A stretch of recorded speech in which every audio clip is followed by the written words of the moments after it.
I don't know. To be honest, probably around midnight is fine. That's fine. Okay. Please tell me how loud the following sound is. Oh, my ears. Is it really loud? We ain't heard shit. Yeah, we hear sound. Ambient pirate ship sounds. Wait, can you guys see everything that's in the jukebox right now? Yep.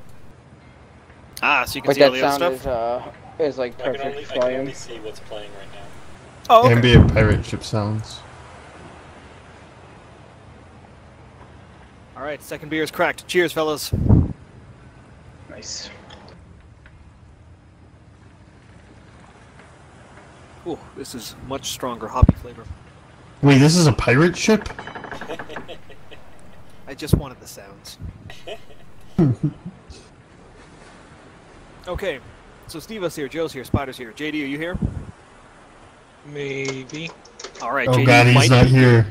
He might be here. What do Okay. we do? Hey, I found his email address and phone number. I So- at least have his phone number. As a short recap, I think his business phone number. the members of the party that were still on the boat were in the Yeah, hold up in when here. the ship came under attack by what appear to be large lizard-like creatures, but with kind of a humanoid shape. They attacked very suddenly.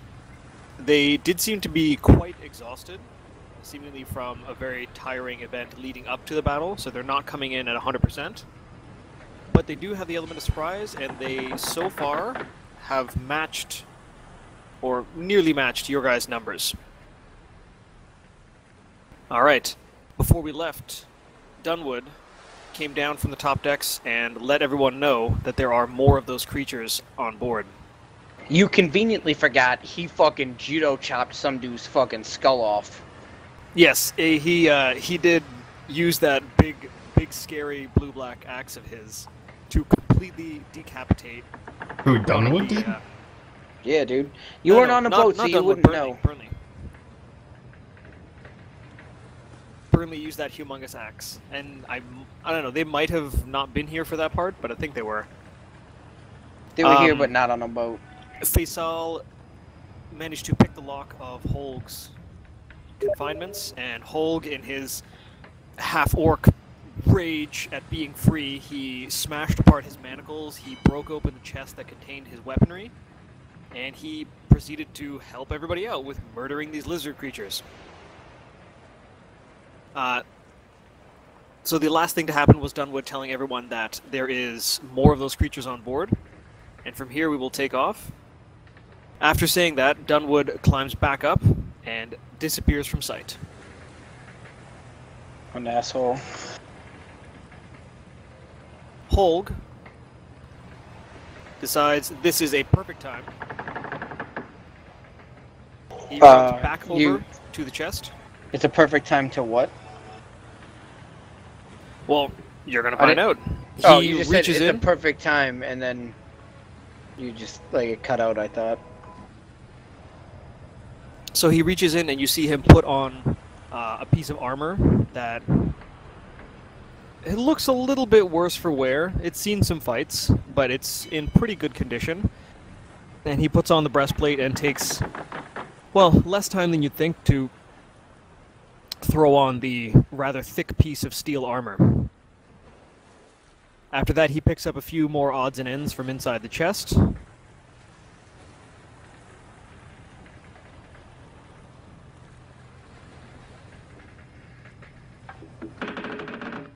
So amongst the things that he puts away, you do notice a small pouch that you can only assume is containing some gold. He also retrieves a crossbow and a few other odds and ends, some clothes, and a small pack of equipment that he was carrying. After that, he turns and definitely looks a little bit more ready for battle. And he says, "Right then, I'm getting off this ship. You can come with if you'd like." and he bolts. He starts really fucking motoring. He clearly does not want to be here for much longer.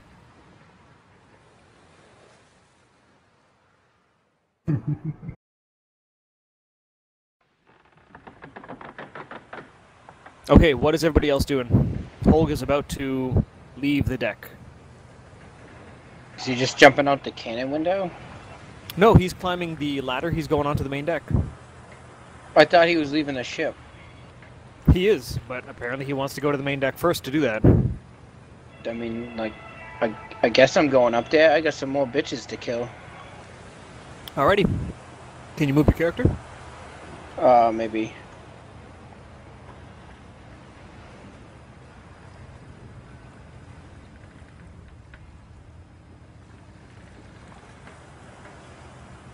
There you go. Kanye the Giant goes to the ladder. Alright, so as you're coming to the ladder, Smacks that hobbit's dick off. he turns to... Holg turns to you and says, "There's gotta be a better way off this ship than your friends decided." And then hauls his ass up the ladder and out of sight.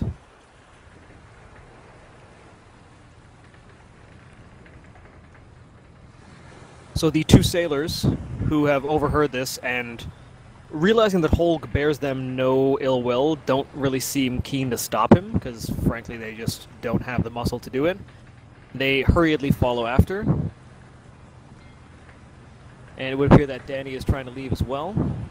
Faisal, who took a pretty serious blow earlier in the battle, has decided to stay down here and investigate the chest that Holg smashed open. Okay.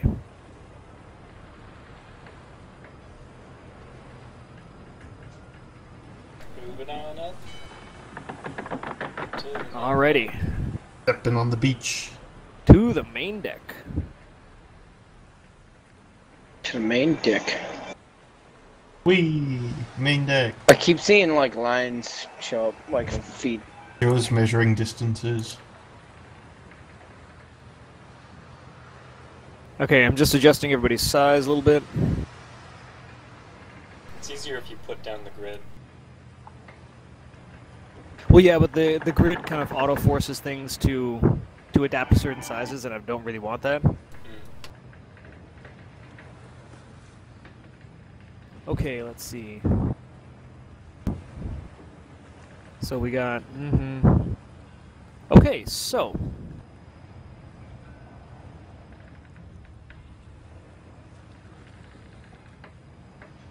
You show up on deck, and Holg happened to be the first person up here.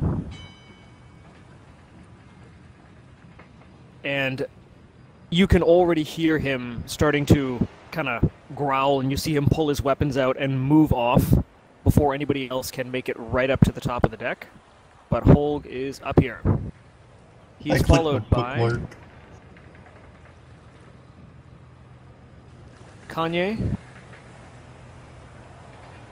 Danny, and two of the deckhands that were downstairs.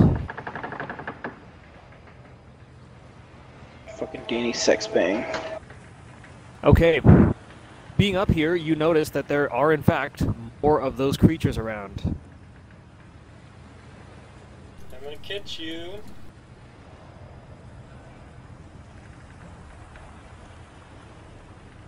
You notice that Burnley is currently locked in combat with one of them.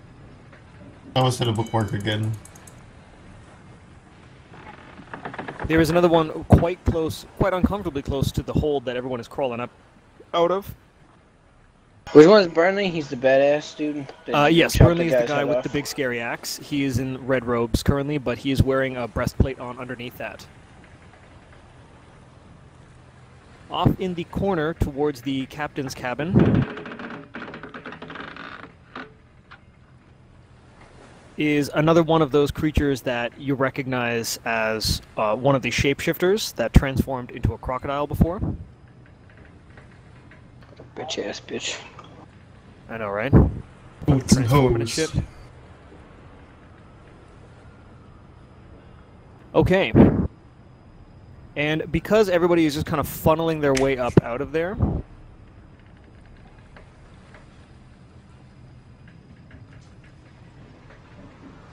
Okay, let me make sure that I'm going to do this correctly. So what? They have fucking initiative first or some bullshit? They do get a surprise round because you guys were just kind of crawling up one at a time. But we knew these niggas was here. What? I said we knew these niggas was here. Kanye the doesn't mean you Giant knew doesn't where they accept were this positioned shit. and stuff.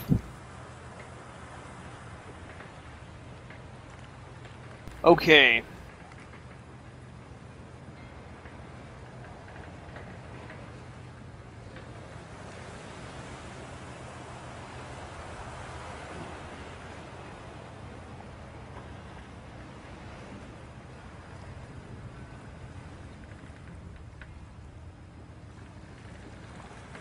All right. So as you get up there, you do notice that.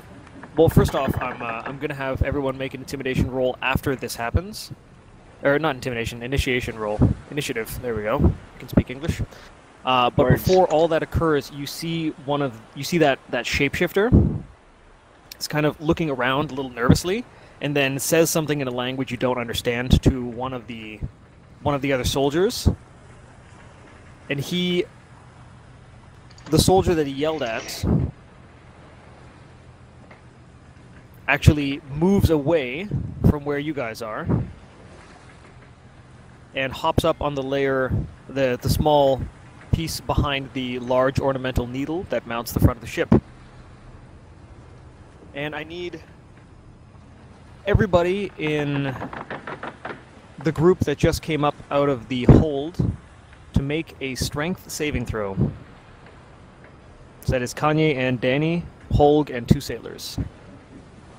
Oh, I gotta like open my character sheet or something for this. You I have don't to open know. your character sheet for this. Where the hell? I don't remember where that is. Cogwheel? Just go to, yeah. Top left.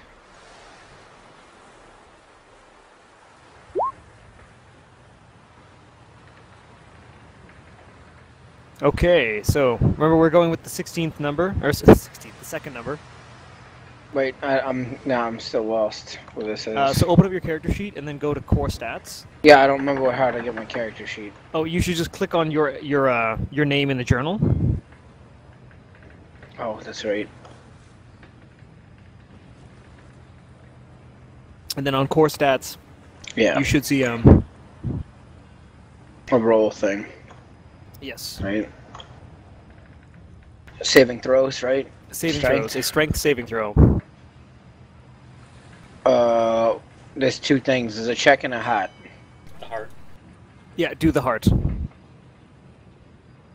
Wham.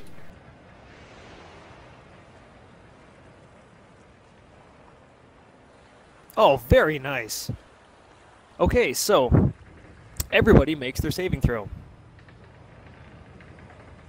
But in the meantime, the area around where you are the wood itself starts to kind of bow and get a little bit distorted and misshapen, and the area itself, roots seem to spring up out of wooden planks as if they were meant to grow there. And for the time being, let's see, 20 feet. So there's a pretty large area. I would just like to say that my strength saving throw was so good that I killed everybody. So we'll assume for the time being that... Oh, not that.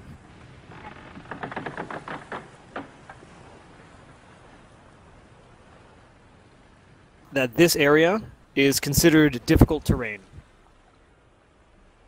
So if you're walking through there, it's going to take, I think, double the movement to get through that? Yep. Okay. So, now everyone is going to roll initiative. Getting pirate ship creaking.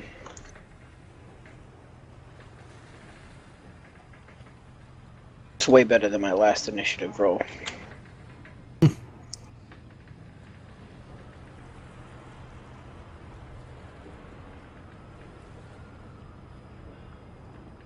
Steve, my last one was like an 11.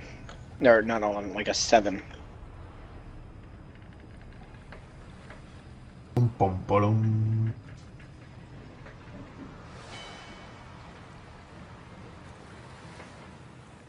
You want to do initiative, lady?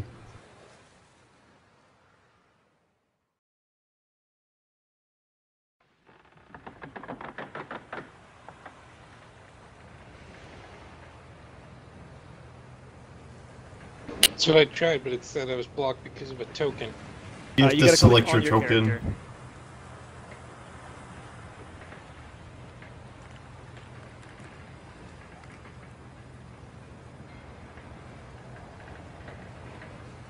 Man, Hulk's about to get cut up.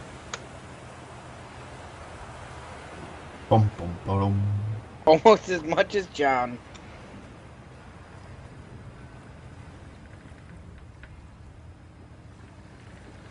Oh, all the initiative rolls.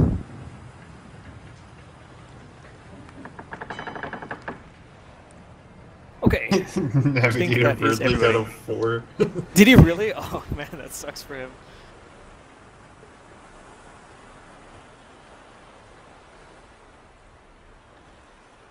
Okay. So it is this sailor's turn first. That guy.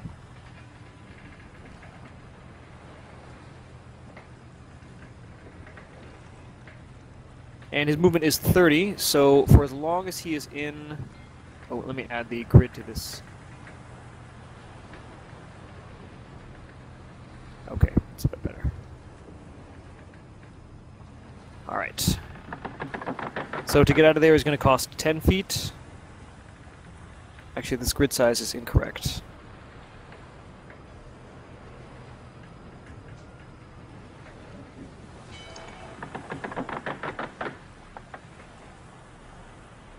No, I did that the wrong way.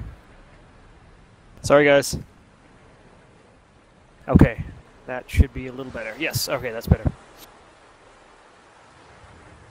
Alright, so this sailor is going to move his ass out of there, and he is going to... He's actually going to head towards the captain. And he is going to turn to him and ask, "What do we do, sir?" And that ends his turn.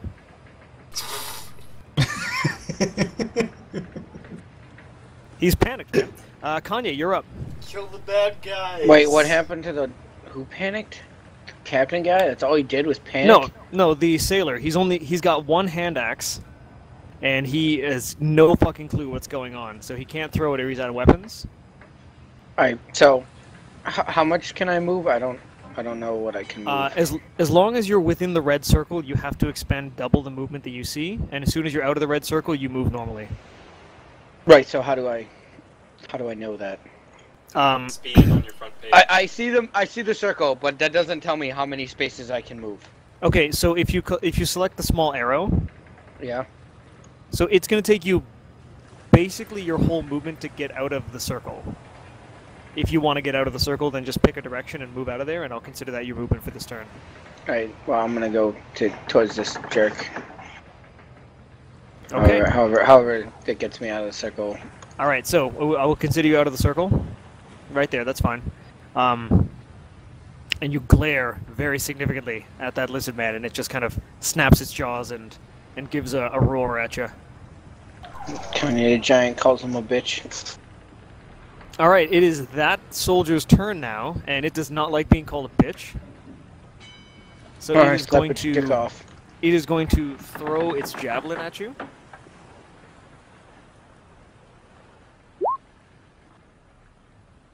And that is a 16 versus AC. Armor class. 18. Your armor class is what? 18. Your armor class is 18? What? That's what it says. What the fuck? Okay. Alright, so the That doesn't seem possible. I'm a Yeah, paladin, dog. Kanye the Giant doesn't care about your petty squabbles. What kind of armor are you wearing? I don't know. Ask HPG. He's he's wearing chainmailed and is equipped with a shield. Oh, okay. That makes more sense then. Right, I forgot about the shield. Okay. Alright, so he throws the javelin and you very deftly bring up your shield arm and it actually punctures a hole in the shield but otherwise stops dead. And that creature has now wasted its javelin. And once again it It gives a rather upset lizard-like noise at you. I don't know what noise lizards make, but he makes it. Squawk. And I call him a bitch again because he couldn't even hit me with a javelin.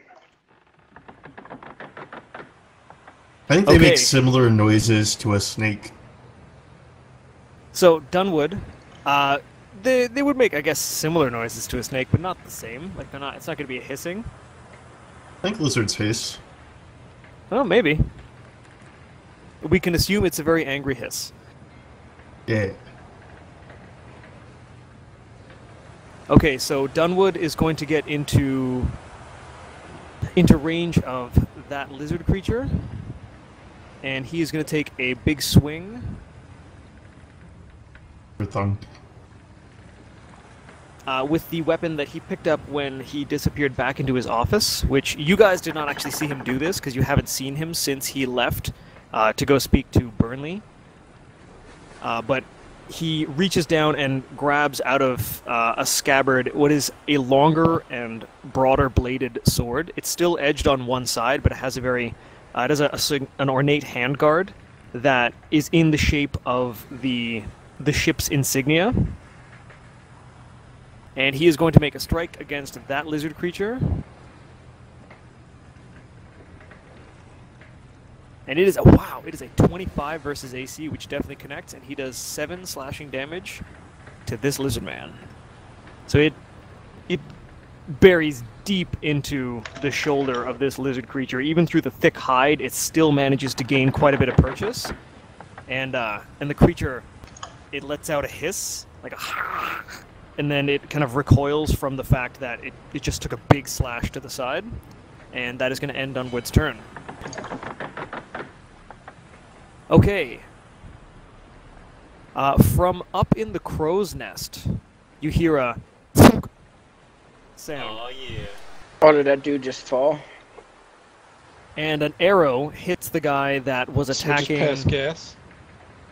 That was attacking, or that threw the spear at Kanye.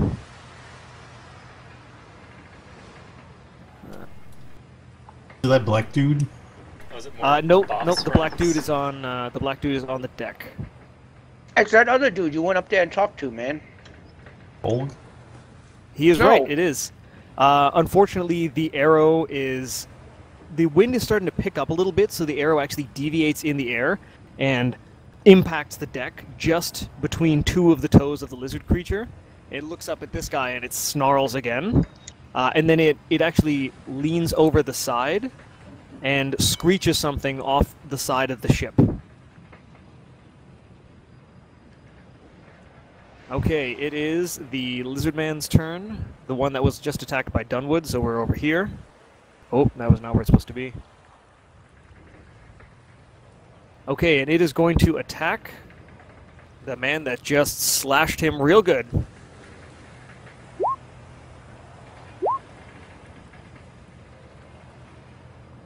This lizard thing's not very smart.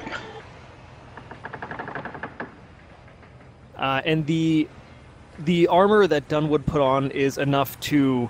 It actually deflects the javelin as it catches it at kind of a glancing blow, not a direct hit. So it directs it off to the side.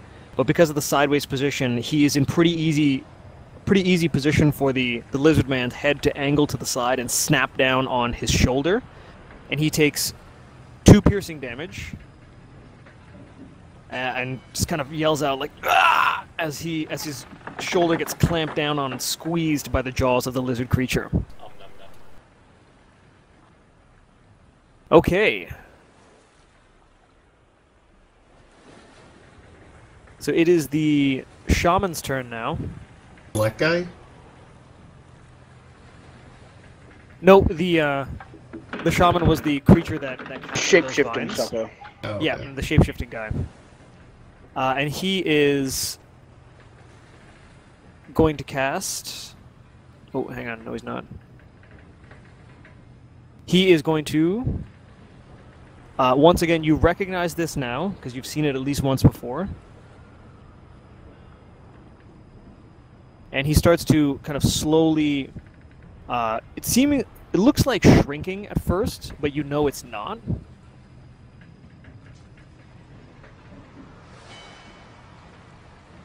And unfortunately, I can't get the size right on this, so it's just going to have to be a little squashed.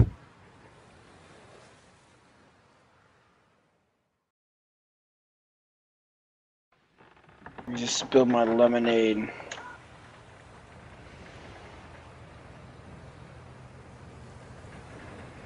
And the shaman, or the kind of spellcasting creature itself, seems to have disappeared temporarily. And in its place is a crocodile. And it is going to use its movement to close the gap on Dunwood, because he sees that his friend is in trouble. Okay, that is going to end that creature's turn. It is up to... wow. Unfortunately, there was some pretty low initiative rolls for the crew here. Interior crocodile alligator. So now it is the sailor's turn. Interior crocodile alligator. And he is loyal to his captain, so he is going to make an effort to try and help him. So he is going to move as far as he can, which unfortunately is not all that far. He is going to get about there, and he is just a little bit ahead. He's just a little bit closer to Captain Dunwood than Danny is, and that is going to end his turn. It is Holg's turn now. So Holg is a little bit closer to the edge, and he is going to spend most of his movement getting out, and then he is going to turn and see if he can attack that lizard man that is currently screaming over the side. And he is just out of range. So he's thinking of a plan right now. You can see he's kind of stopping to think about how he's going to take this person down. Okay, Danny Sexbang Abadan, you are up. He's asleep. Whoa. I'm not asleep, Jesus. I'm gonna move.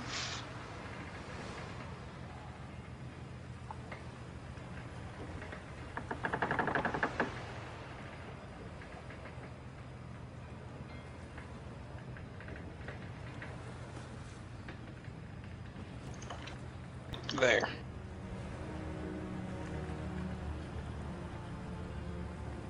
Okay, are you going to do anything? You are not currently close enough to attack that lizard creature. Not even if he throws something at it. He could if he throws something, but I don't know if he has any throwing or throwable weapons. Let's see.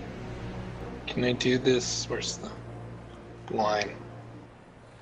Line! Okay, so that's also 20. So there.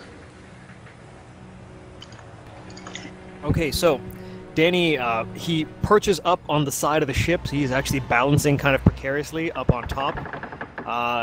Danny, actually, you know what? I'll save this for next time. So you are precariously balanced and edging in closer towards the lizard man, who is also backed right up against the edge of the deck. And that is your turn. Oh my god, music change. And that's when I fall off.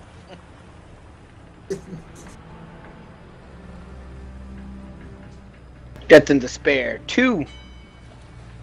Right, I keep forgetting you guys can see that shit. Oh well. The name doesn't matter, the music does. Okay, so that ends Danny's turn. It is now Navigator Burnley's turn. Bum, bum, ba-dum.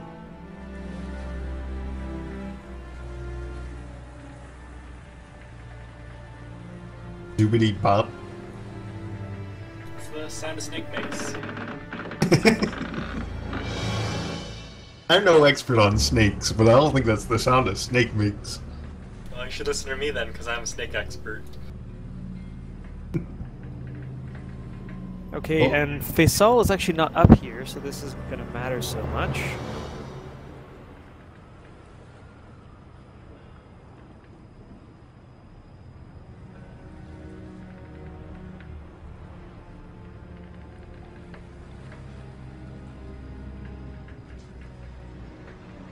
Okay, so he is going to turn and yell to this sailor, "You're with me." Actually, no, sorry, that's not his name. Sorry, his not his voice. I gotta get this right.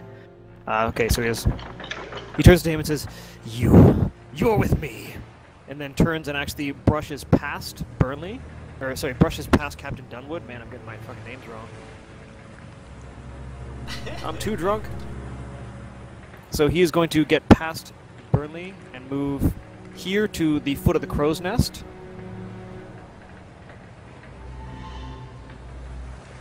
And he is going to make an attack. The hell is he attacking? He is going to attack the lizard creature. What? He moves so far away from any of them. HVG, are you taking drugs? I'm a couple beers in now, but I think this is going to work. Is he throwing something at the lizard creature? Because he ain't near any lizard creatures. Maybe he knows magics. He does know magic. He used magic to throw Pedwin off the ship. Yeah, he did. Remember, he dragon roared him. Usroda. Okay, so No, not that shitty kind of dragon. for Burnley, I need to make a spellcasting roll. So I'm going to do that.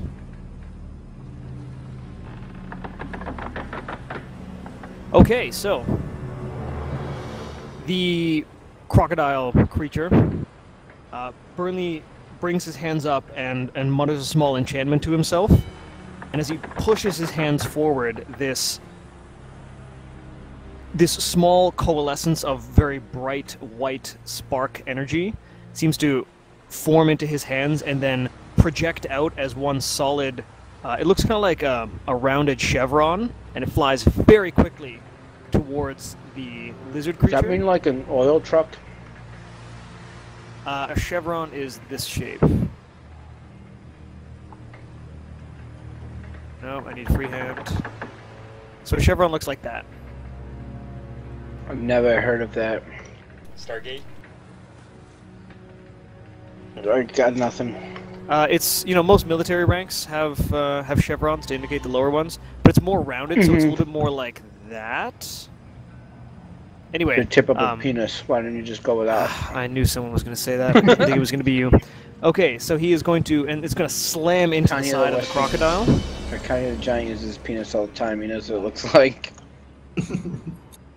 And he is actually going to completely fucking obliterate that crocodile. It's going to get hit by that burst, and it's going to actually seemingly just dissolve every part that it's come in contact with until there is a massive, massive hole in the crocodile, and it is dead. There's maybe 30% of its body mass left. It got completely wiped out. And it is dead. Okay, so there is a body there. If you try and walk over it, it will be considered difficult terrain.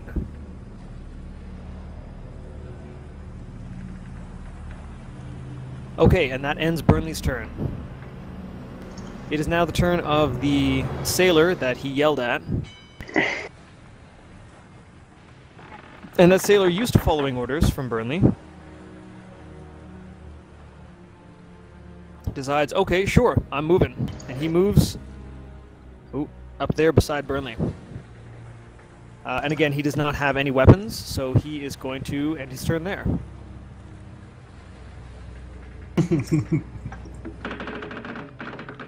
Okay, Soon, I sounds promise. It is Kanye the Giant's turn. great. Can Kanye the Giant swipe that lizard's stick off? Can you make it over there? Yes, you can. All right, you can That's like make an one attack square. roll against the lizard man soldier's dick. What's that again? Weapons. Weapons. Yeah, it should be in your weapons. Like from your core stats, there should be a thing on the far right. Okay, so like, if I want to use my greatsword, I have to take off my shield or whatever. Yes, you cannot be equipped with your shield and a greatsword together.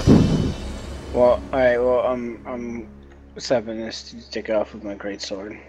Okay, make an attack roll.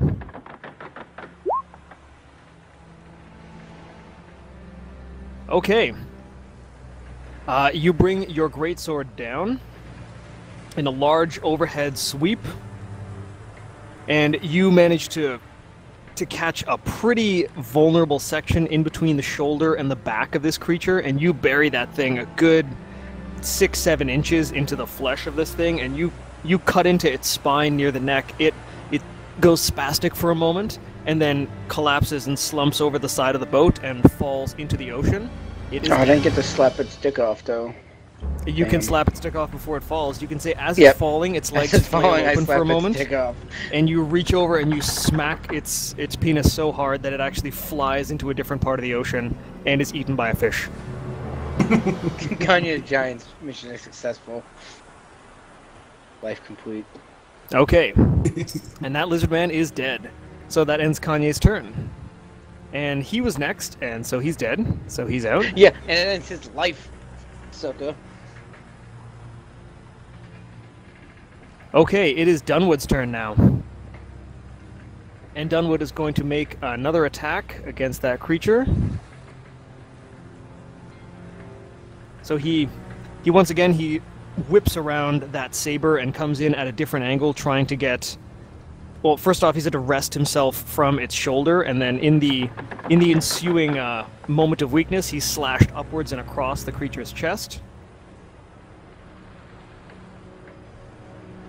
And it is enough to catch a pretty good chunk of the flesh, including part of the neck. There's an arterial spray of blood out to the side of the ship, and part of it gets on Danny. And this creature also falls off the side. It is dead.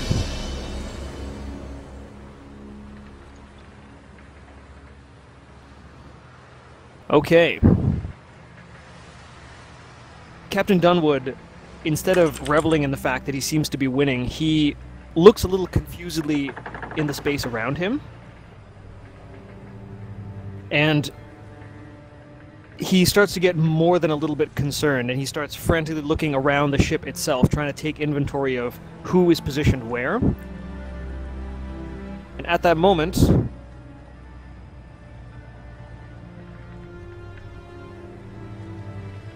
There's a kraken coming? no, you do hear some very large thumping, though. I was well timed on that dung. And coming over the side of the ship is a very, very massive, muscular lizard creature. It looks tired like the others, but not that exhausted. It has a shield on it, which is... it looks like it's made out of a tortoise shell with sharp rocks kind of pushed through it and affixed to it. And it is carrying... Steve-O, can you see this right now? It's carrying a large club. I believe they can see it, yes. Yeah. As that That's not cool. happens...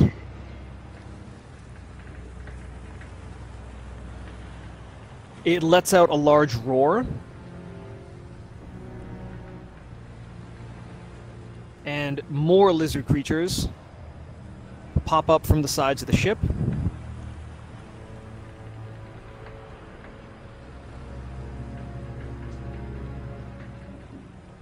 Including another one of those Shaman shape-shifting Lamans. creatures that shows up near the steering wheel on the upper decks. And that is going to end Dunwood's turn for the time being. Does it steer the ship? It is not close enough to do anything involving steering the ship. Does it have a long tongue that can steer the ship? So, that shaman... I'm trying to ask if it's good at eating pussy, Steve-O. Sorry, No. HPG. Do they have pussy in Dungeons and Dragons? I'm sure they do somewhere.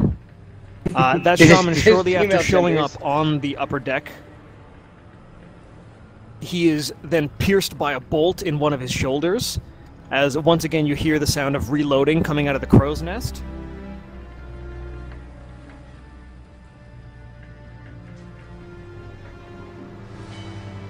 As that creature takes some damage. Okay.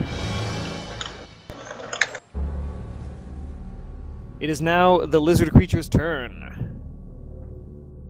Actually, he's still up there on the deck. Okay. Hold on. Which What's up? lizard creature? How did like? So this how did one. these new lizard creatures get to go before other people? He's just entered the fray, and he is ready to go. So if he rolled the higher than an 8, would he just be fucked? What do you mean? So like, since it's all new lizard people, all the other ones are dead. Shouldn't like the turn order reset? Actually, I guess I should redo their rolls. Okay, fine. I will redo their initiation roll or their initiative rolls. All right, let's see here. I'm just not sure how that works. Am I crazy, Joe? No, I think it's fair. I'll do the initiative rolls again. Well, I mean, like, would we all have to re-roll? Nope. initiative? Just the new guys. When their new guys put into the thing, they have to roll to get into the order.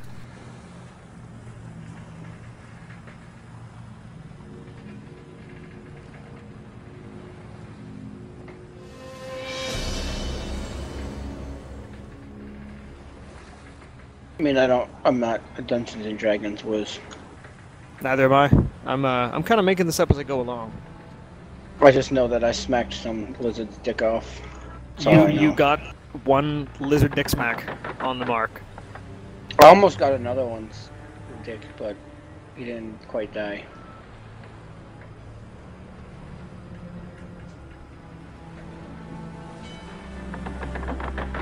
Okay.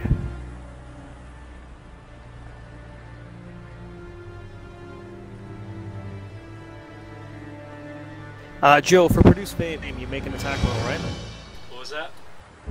For Produce Flame, when you're attacking with it, you just make a regular spell attack? Yeah. I did it. Okay.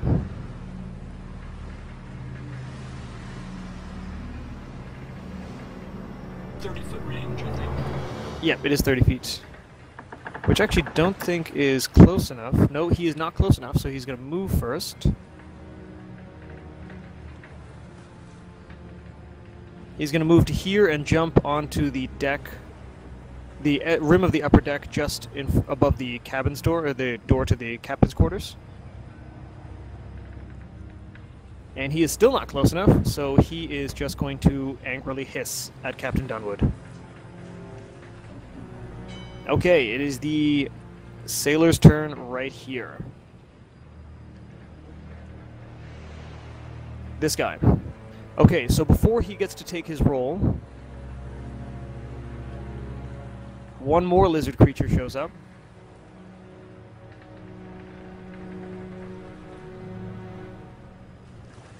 And it not only crawls up the side of the ship, it actually continues to crawl up the rigging of the ship. It is now above everyone's elevation, and it is continuing to crawl up the rope towards the sniper in the crow's nest who has been pelting everybody with arrows. Well, he's gonna end up on the wrong mast. You can look up and see what the rigging looks like, but for the time being, he is climbing the rigging. Okay, so this sailor, seeing that, is going to make an opportunity attack at him.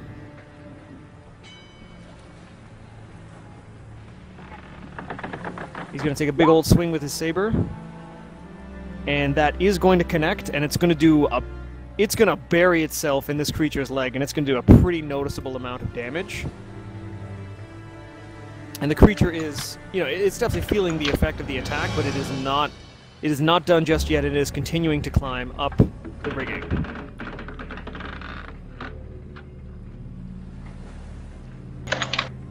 Okay.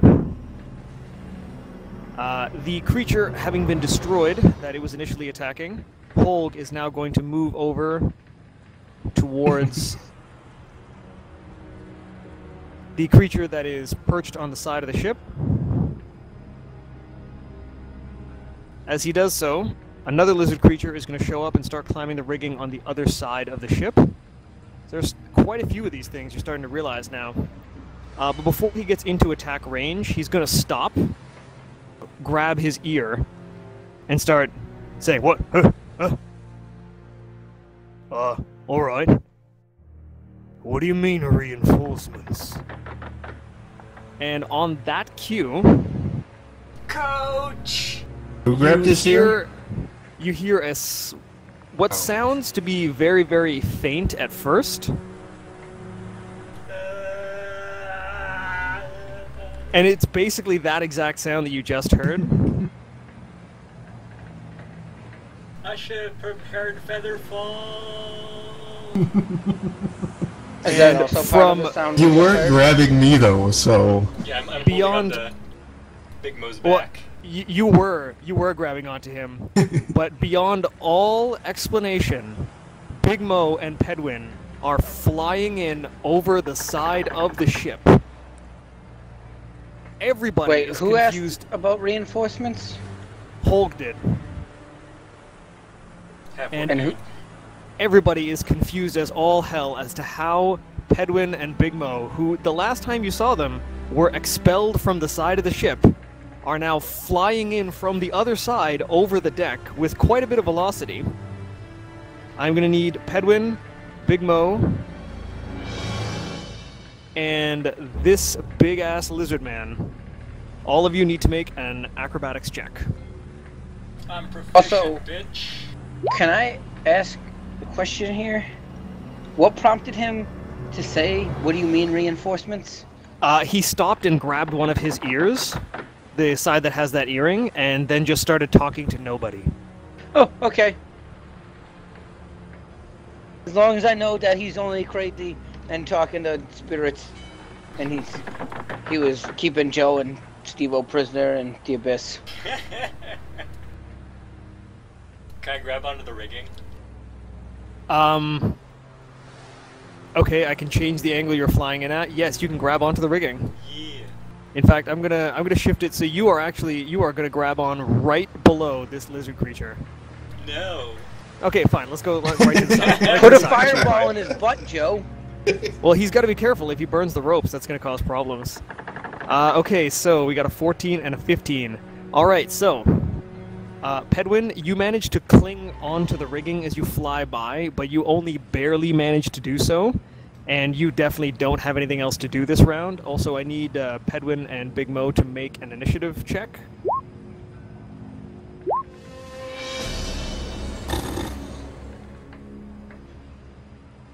Big Mo, what a bitch. Okay, let's see. The dexterity for Big Mo was 15. All right, that is not enough. Big Mo, you actually land directly on the really big lizard creature, and the two of you are knocked prone, and you both kind of just skid across the deck. You are both laying down on your stomach. You are prone. He's gonna take it in the butt. Camouflaging.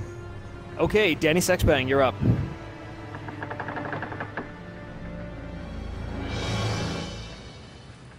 Alright. Yeah, is there any way you can turn the music down? I have turned the Just like- music down. Just like sometimes it gets really loud, I don't know why. Well, I'll tell you what, for the time being, I'm going to turn the music off. It's a little bit more repetitive than I thought it was going to be. I'm also being a piece of shit and listening to my own music. You piece of shit. It's me. I'm gonna move there, so I'm not on the railing anymore. Okay. Actually, I'm gonna move one further. All right. That is going to be the end of your movement. Then, how far was that? Okay, yeah, I'm going to consider that all your movement, but you are not within melee range of that lizard creature because you walked over the corpse of the dead crocodile.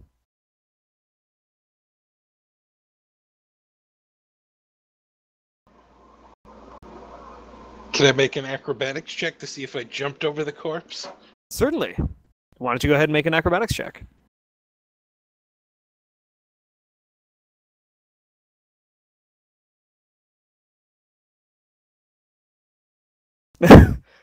Okay. You rather deftly run along the deck of the ship, but as you jump off, you actually step on part of the entrails of what is left of the crocodile, and you stay on your feet. You're not knocked prone, but you do just kind of slide a little bit further than you intended, and Woo, stage slide. you have weapons out, but you are not within melee range of anything of any enemy to attack. Stage slide, What a and bitch. I'm done. Okay, it is Burnley's turn.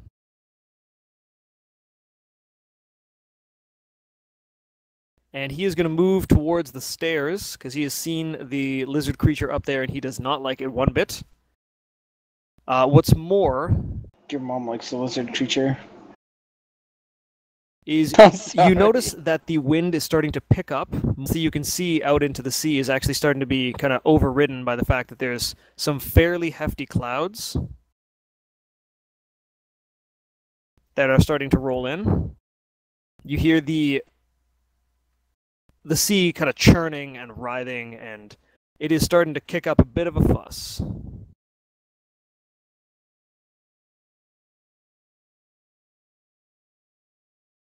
Okay, and that is going to end Burnley's turn.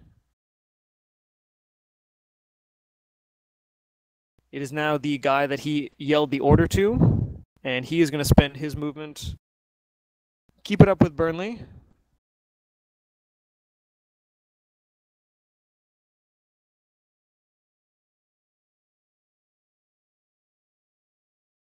He's actually going to wind up right there, so he's beside Danny. Okay, Kanye the Giant, you are up. Now I'm going to go take a leak, but you let me know what you do once I get back. Don't forget to put Joe and I on that list. We're on the list. Where are you, Joe? Oh, I see you. You're just really far down, not with your initiative roll.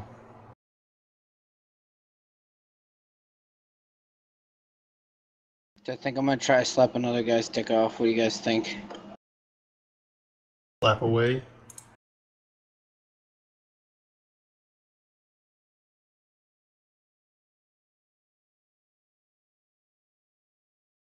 Good. That's what I like to hear. It's also what your mom tells me to do. What? Huh? What? Did I just say that your mom likes me slapping her? What? Maybe. You can't prove nothing. I'm like a terrible person today. Like more so than usual.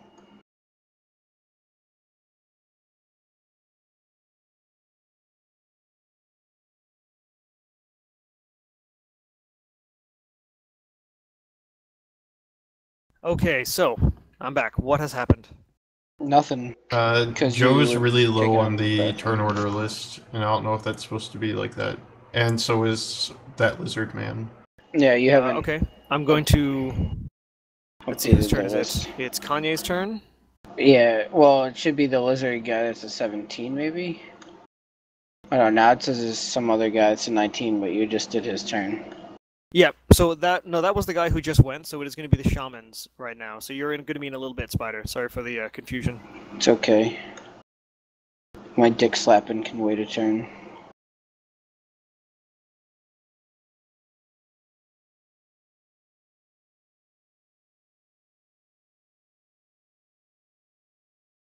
Okay, so the lizard man that casted the initial entangle spell is dead, so his difficult terrain has disappeared. But the one that is currently above the captain's cabin is going to cast it again. So I'm going to need Big Mo. I'm going to need... Actually, it's going to be just Big Mo that is going to need to make a strength saving throw. Little bitch. I'm not raging, so it doesn't count. I mean, the advantage doesn't count. Correct, because you are... Well, also because you're prone. Yeah.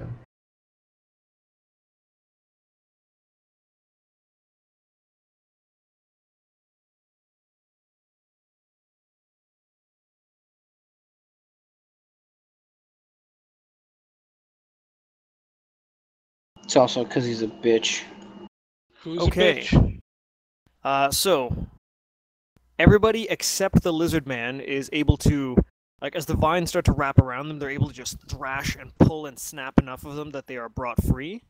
But the big lizard man is actually pinned down to the deck by those roots that have very rapidly grown and just covered everything. But Captain Dunwood, the sailor, and Big Mo are able to shake off the attempt to bind them. Okay, Pedwin, you're up. Oh, he's So- before me? That's bullshit. Oh, actually, I guess since Kanye is still on the ship and it's the same role, I'll let Kanye go first. I hope you don't mind. It doesn't matter. He can go first. I just wanted to overreact about nothing. We'll go first anyway. I'm gonna attempt to slap that guy's dick off. I don't know. Can I reach him? No, you would either have to get beside Holg or get up on the edge of the ship. Like that? Yep. Okay, if you're gonna make an attack, I want you to make an acrobatics check as well. Can I? If I'm next, like, if I'm here, I can make an attack too. I'm just trying to. Yes. Yes, you can. Do I have to do an acrobatics thing too? No, you don't. Not from there. Okay, good. I was just trying to figure out, like I didn't know if I was actually able to do that or if Holg was gonna be in the way or whatever. So. No, because these grid spaces are larger, so I'm gonna assume that they're large enough to house 2 people. They're 10 Okay. squares. And yeah, and if you take all your movement just to get adjacent to somebody, you are not yet in range. Okay.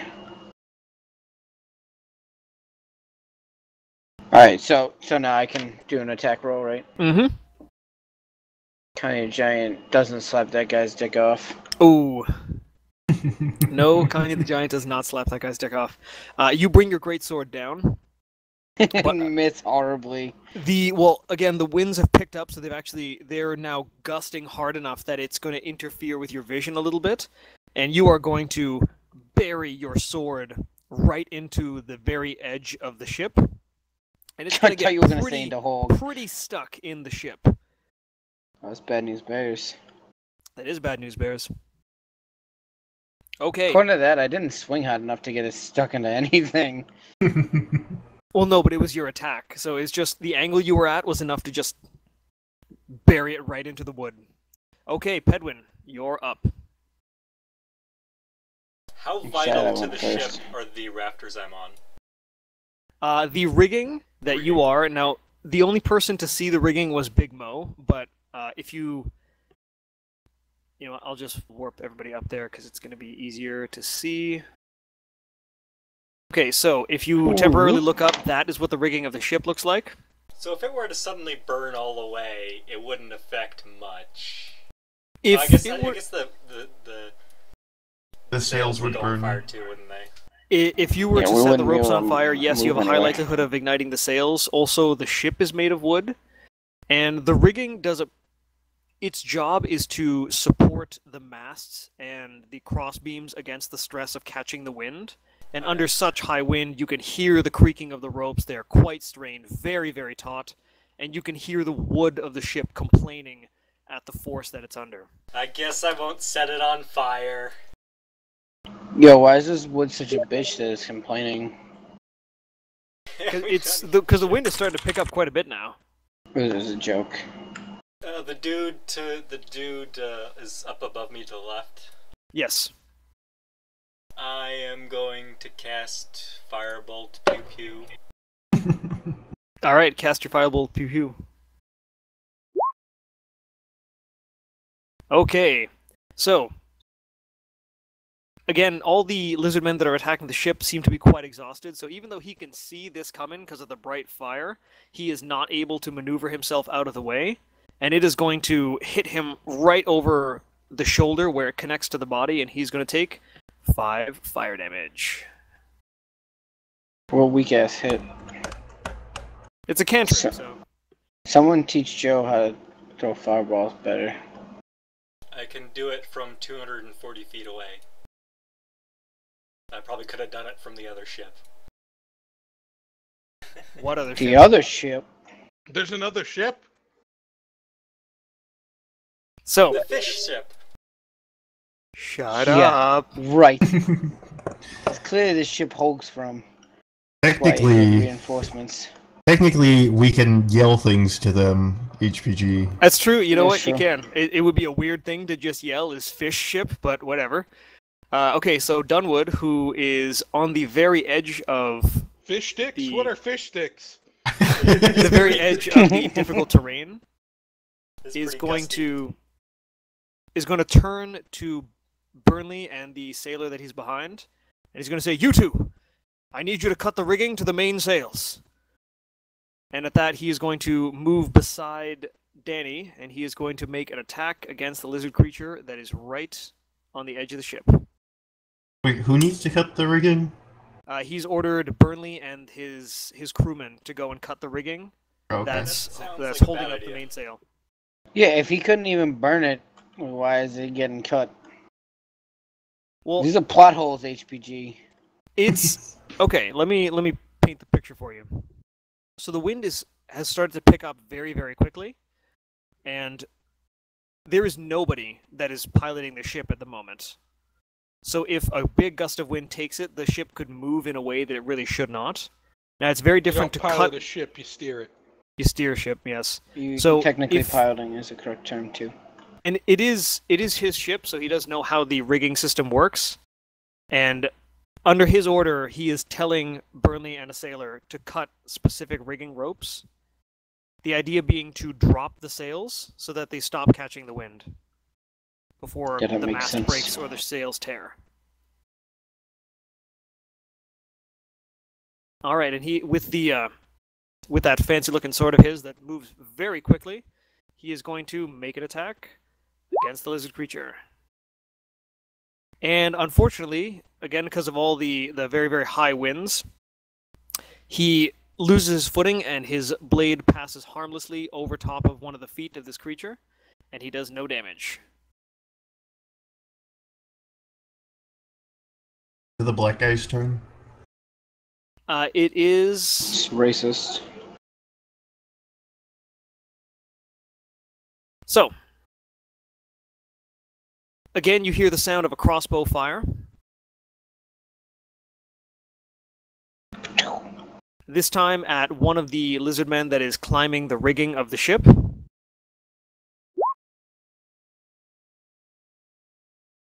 it's actually at the same one that Joe was attacking. And that is going to connect, and it is going to bury itself into the arm of one of these creatures, and it is going to hamper his ability to climb. And that creature that is hanging by Joe is now kind of loosely hanging from just one arm, and he does not seem to be in a lot of, ready fighting form. And then again, you hear the sound of reloading from the crow's nest. And you can't see it in all the wind, and the rain has slightly started, but you swear you hear a as he spits on the lizard creature. Tui. He's calling that lizard a bitch. Okay, so the lizard creature on the rigging has climbed out of this sailor's range, so he is going to hop up on the rigging itself and chase after him. And he's going to make an attack with disadvantage. The lizard's making an attack with disadvantage. No, the sailor who's chasing him. Oh, And unfortunately, he is just going to slash wildly at the feet of this creature as it barely manages to stay out of his range. Okay.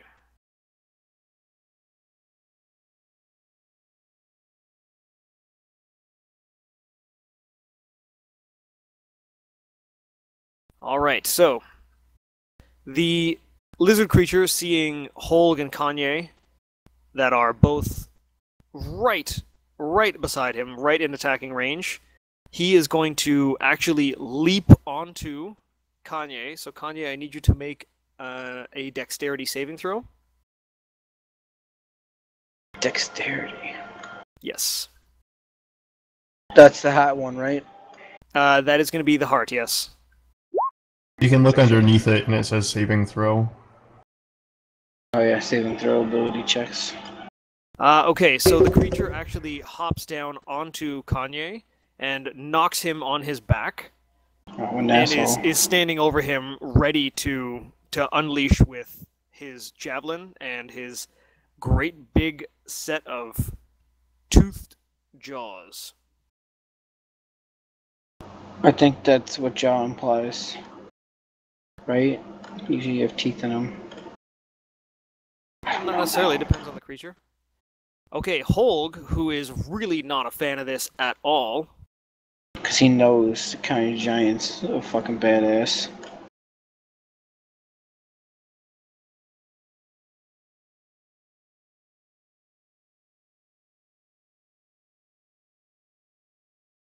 Alright, and he is going to... He is going to swing wildly at the creature that... It actually jumped over him just to get away from these attacks and to try and pin Kanye. So both attacks are going to swing wildly through the air. And only one is going to connect. It's more than zero, though. Hmm? So that's Dude. more than zero. Yeah, just so you know, we can see his rolls. Yep. So it's only going to be the... Wait, I forget. If the attack roll matches AC, does it connect or does it miss? It connects. Oh, it connects. Okay, never mind. So he's going to do a big overhanded strike with both weapons, and they're going to catch this thing in the chest as it lands on Kanye, and it is going to just fucking die. It is going to get slammed right against the side of the ship, as a warhammer just, you hear the sickening crunch of sternum, and the sickle just buries itself a couple of inches into the chest of this large lizard creature. It is going to writhe in agony and then die. So does Kanye get knocked on his back? Kanye still gets knocked on his back, because that was the creature's action. It was Holg's turn that then killed the creature. Okay.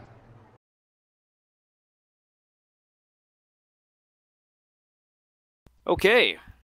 Big Mo, you So are it costs my movement to stand up, right? Not an action? It does cost your movement to stand up, yes. Okay, but since I'm on top of him, it doesn't matter anyways. So I'm gonna use my movement to stand up. I'm going... Joe. So you're going to stand up? Yeah, I'm gonna stand up. I'm gonna cast or use rage. I'm not gonna hit the cast button because you'll see what it does in the thingamajig. Mm-hmm. And I assume you know what it does anyways.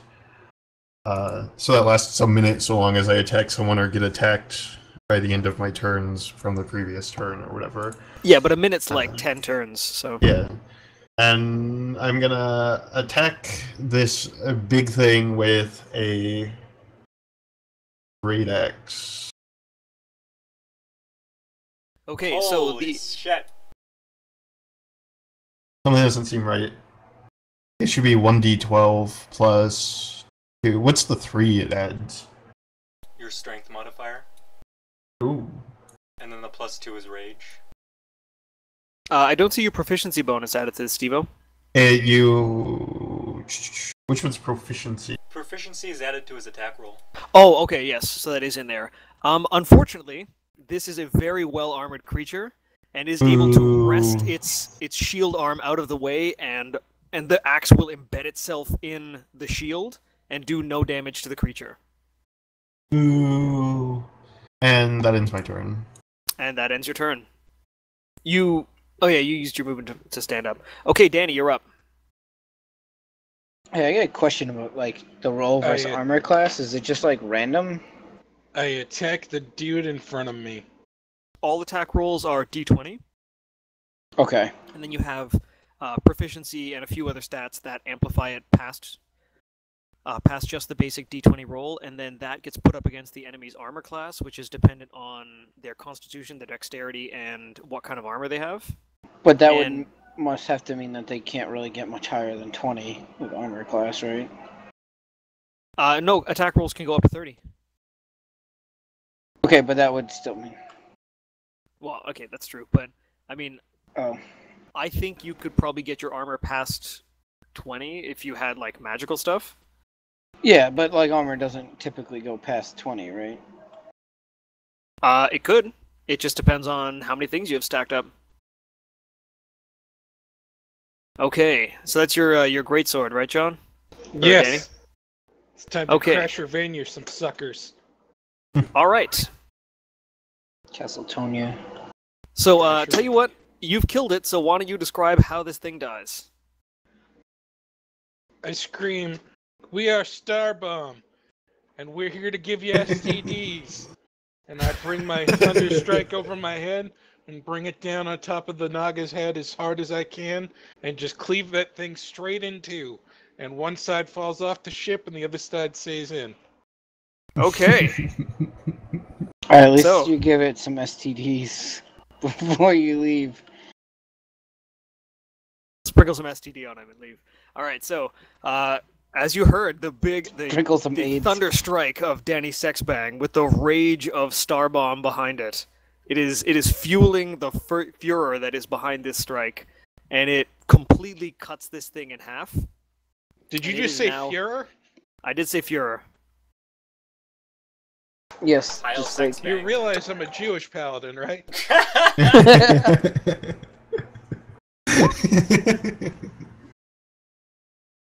Spelled differently, John. It's spelled differently. I'm just saying, Fuhrer has never done anything good for my people. Jesus Christ. Okay, so the large lizard man creature is going to try and break free of these restraints. Restraints. Yeah, he's currently pinned down to the deck by the oh wow, what a shit roll. Okay.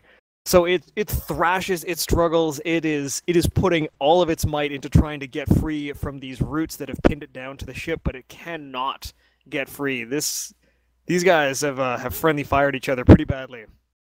Okay, that ends its turn. Bitches. That's pretty funny.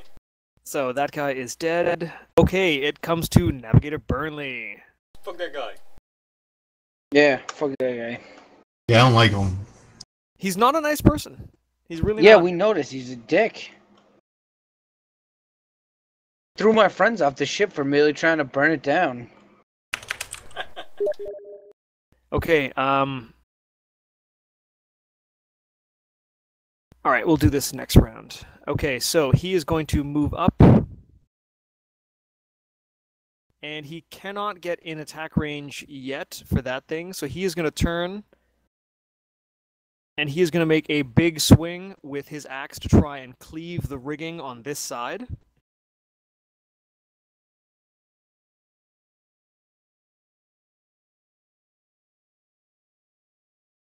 Apparently the rigging also has armor class. No, there's no armor class on the rope. And his swing is a big, wide swing, and it actually cuts not only the rope to the rigging on this side, but it cuts a couple of neighboring ropes as well, as he just takes this big, big, wide swing. All right, so some of these ropes are gone. And what you can see is you hear like a screeching, or not a screech, but like a metal on metal kind of friction sound. And you see of the main sail, one of the corner closer to the port bow starts to sink a little bit, and the sail is maybe 10% less than it was before.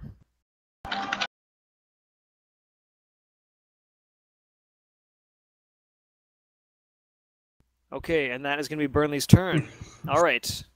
This Naga, Racist. or sorry, it's not a Naga, it's a lizard man, my bad. But he Now you're identifies as racist a against Naga. Nagas too. Yeah.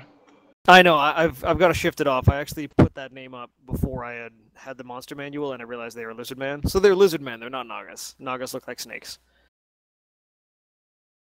But- Okay, and he is going to... But Nagas come out of the water. He is going to hurl a fireball at Danny Sexbang, who just completely cut in half his friend. Wait, what? Okay, that is a 20 versus armor class. Danny, what armor class do you have? Not 20, I assume. Probably It's not. not. 18 is the max that he's gonna have. What happened to this guy? 18. Well, not if you're wearing your two-hander, John. Which mine probably needs to get changed. I don't know how to change it. But mine's Okay, at 18. Danny, you take 2 fire damage from the spell from the Naga. I'm saying Naga too. From the Just say lizard Naga. man. Well, it'll be 16 because you have your greatsword out. Yeah. Oh, hang on. My mistake. It's actually not the shaman's turn. It's the soldier's turn. Never X-nay that. You did not take 2 damage, John. Wouldn't it be his turn? It is his turn. That's what I'm correcting now. So he actually climbs completely up and out of sight. He is actually on the rigging now.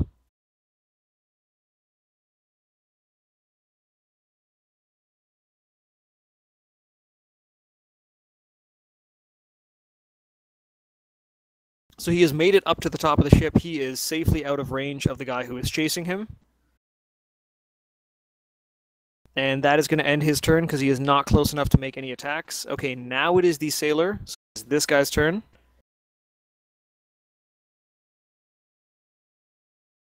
And this sailor is going to spend his movement getting up here beside the shaman, and he is not going to be able to make an attack, but he's going to glare at him a lot. Oh boy, is he glaring at him. Okay. That sounds almost threatening-ish.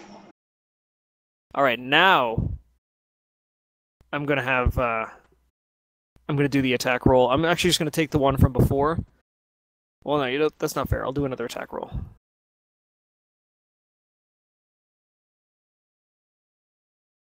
Oh man, okay. Apparently you just got fucking rickrolled anyway.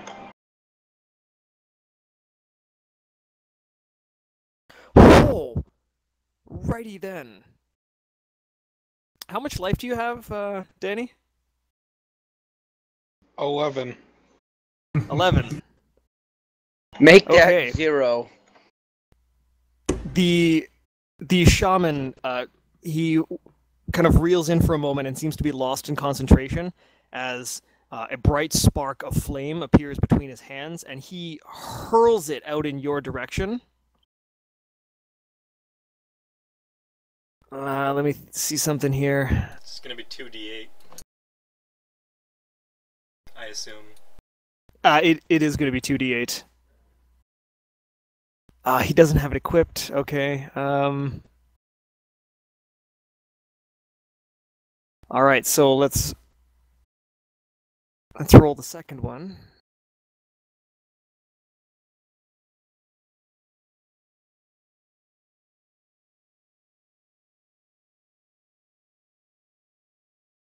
Okay, Danny, you take 13 points of fire damage.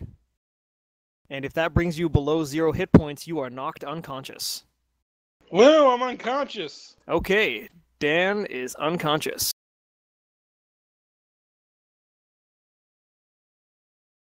Wait, there were 2 people in my square. Shouldn't we share them? He No. specifically targeted you because you were the one who cleaved his friend in half.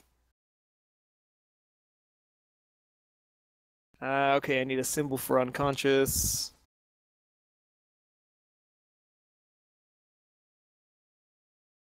I'm going to do that. That is going to be the unconscious symbol. Okay, it is Pedwin's turn. You should do the heart with the lightning bolt through it. The heart with the lightning bolt through it? The torn heart. It's like 3 from the bottom, 2 from the right. Oh, I see that. Yeah. You have to Okay. turn off the other one. Yeah. Sure, that'll be the unconscious symbol. All right, Pedwin, you're up. I'm gonna firebolt the dude to my left again. Okay, let's have you make the attack roll. Wham, bam. Okay, that Bamboozled. absolutely connects. And he was just kind of hanging limply before, like he didn't really have a lot of hope of maneuvering to avoid this thing. But that slams square into the chest, and with this searing, sizzling sound, you hear the lizard creature go, and then it falls off into the ocean. I kick him on the way down. And you kick him on the way down. He is no longer on board the ship at all. He did? He is so dead. He is 100% dead. Okay, Kanye the Giant, you're up. Alright. Oh, that other dude's dead, huh? Yep, you have no enemies nearby to you. You are going to have to do some moving. Yeah. I guess I'm gonna move to, like, over here. I'm Something. going to point out that Danny's unconscious at this point. So somebody may want to help him. Nah, because I have to go through that stuff.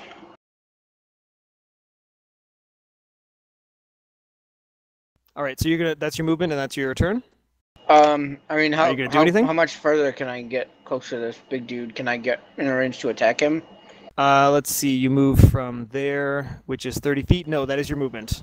Okay, so I can't You do could anything. dash, I'm and gonna. you don't get to do anything else. I'm so you gonna, could dash into No, I'm range. gonna use my throw thing. I'm You gonna throw throw my thing? hand axe Your thing. channel was edited. My channel is edited for no reason. Permanent I channel have- now. Oh, cool. Oh, Yay. Alright. so, like, do I have to unequip my other weapon to do that? I assume not, right? To do no, I wanna you throw can my you hand can axe. exchange weapons without it costing a movement or costing an action. I think it's a bonus action to switch weapons. You can do it while you're moving. Okay, so Either yeah, way, actually yeah. you still have your bonus action and your action at this point, so you can do either. Well, I don't know what that means. Oh yeah. Well, either way, I want to throw my hand axe. Okay. Throw So your it hand says axe. range 20-60. Does that mean I have to be at least 20 away from him? You have to be at least 20 away from him for it not to be at disadvantage, and you are 20 feet away currently. Okay. So it's like, it just means like if I was closer than 20 feet, it's a disadvantage or something? No. Yes. Also, keep in mind, Steve-O is occupying a very, very close proximity to that thing, so... When the first number is how close you can throw it and behaves normally. The second number is how close you can throw it and you can hit anything at all. Okay, well, I'm at 20. I'm still throwing it. Steve-O, if you get hit, it's your own fault. I'm just gonna start doing this. Okay. It So, wouldn't be slashing though, it would be piercing, right? you are a I pretty... think it would no, be it's slashing. It's slashing, still Okay. slashing. So you are a pretty big and imposing character, Kanye. So this lizard man, despite being pinned down, has seen you. And it sees the axe coming, and it throws all of its weight to one side, and the axe just misses and implants through some of the roots into the deck and does no damage. It's a good thing this thing is pinned down. Jeez. Apparently, nobody can hit him. Okay, it is Dunwood's turn. So Dunwood is going to turn and yell to Burnley. Be careful with those ropes. You don't want us to lose the lifeboat. And he is actually going to bend down and he is going to make an attempt to stabilize Danny. What a nice guy. Doesn't mean Navigator Burnley isn't an asshole. Okay, and he is going to succeed. Dan is no longer unconscious. He has 1 hit point. If he gets hit again, does he die? Nope. If he gets hit again, he'll be unconscious again. Oh. Okay, and that is going to end Captain Dunwood's turn. He is going to help Danny. He's just going to pick him up. He's going to smack him a couple of times across the face and splash some water over him, and Danny is going to sputter and come back to consciousness. What happened? I had a terrible dream. The Fuhrer was chasing me.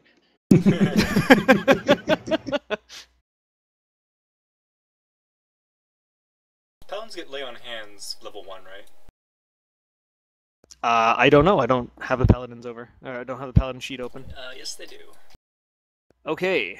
There is going to be the sound of another crossbow bolt being fired.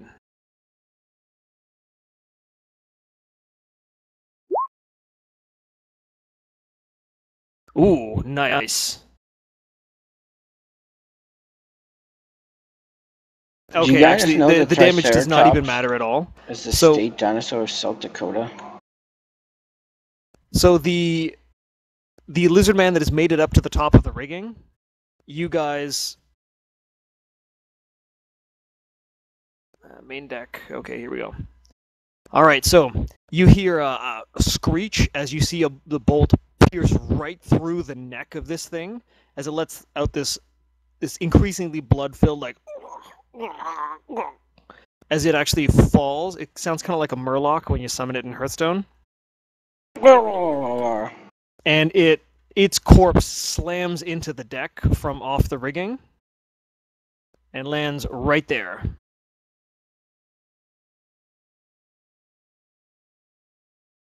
And that creature is now dead. Chris Bloosh.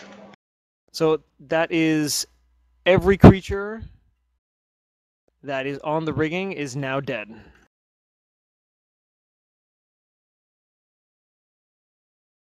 That's the black guy's turn. It is Black Guy's turn. So seeing that the danger is now past, he is going to climb down from where he is. He's actually going to jump down.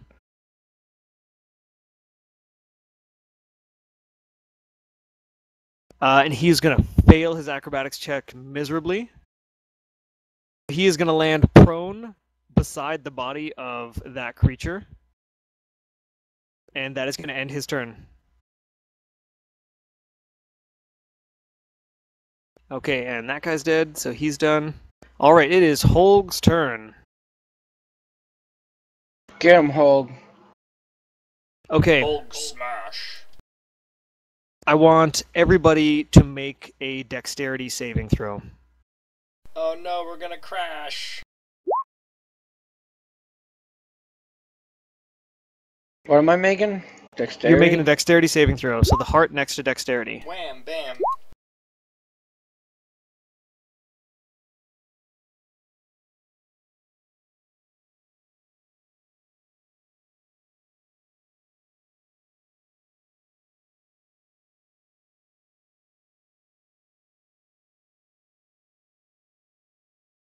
Okay, Kanye, you are okay. Oh, Danny is apparently no problem. Same with Joe. I'm super alert right now. Joe manages to hold tight to the rigging, and so there's no problem there. Steve-O, you are knocked prone once again as the entire ship lurches very suddenly from a rapid change in the wind. It is now going a completely perpendicular direction to what it was before. So it is blowing from starboard to port. I will draw that in. The wind is blowing in this direction currently. Like that, very forcefully. Who else is involved in this? Okay, it's going to be... Does Navigator Burnley get knocked off the deck? Navigator Burnley is actually knocked over the side and he is barely hanging on. Good. Swiggity swoodity. I'm coming for that booty.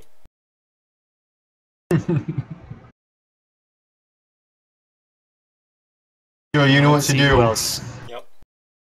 Oh, Holg has got to do his thing.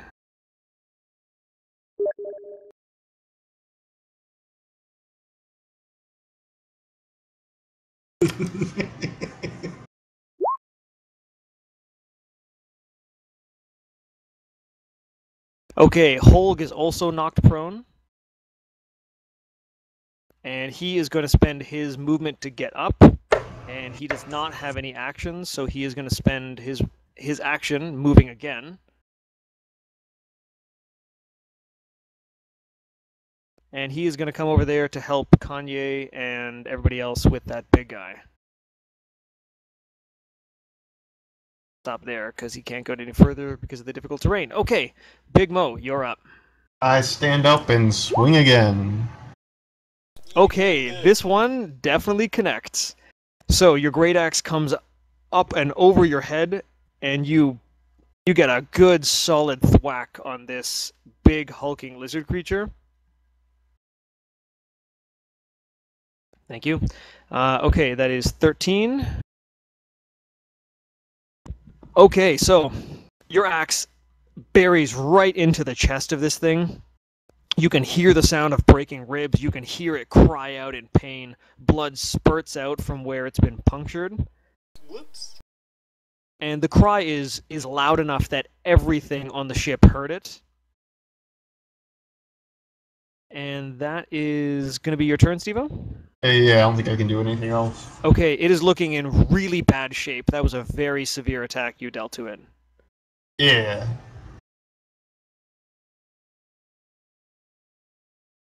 Oops. Although I do have a question. If I have if I equip, I can equip 2 hand axes, right? Like dual wield. Do you have the dual wielding talent? Well, you could do it. Yeah, your second attack is going to be at disadvantage, though. Okay, but would I like if I happen to do that, would I get double the rage damage then, or do I only get like would I get rage damage for each of the hand axes, or would it just be one-handed hand axes? It just says 2 hand All axes. hand axes are one-handed. I think you would still get rage, but you have disadvantage on the attack, and I think you also don't get... You don't have disadvantage on the attack, you just don't do bonus damage on the second attack. Unless you have the feat. Ah, okay.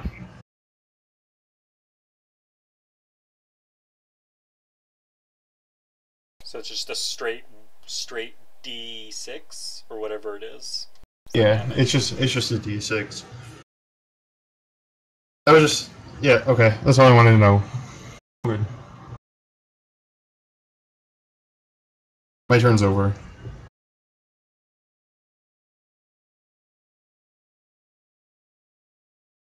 Okay. So Big Mo's turn is over. So Danny, it is your turn. You have just come back to consciousness. Dunwood has revived you. And what are you going to do? He's fucking teabagging you. Where's Ross? Where's Ross? All aboard the steam train!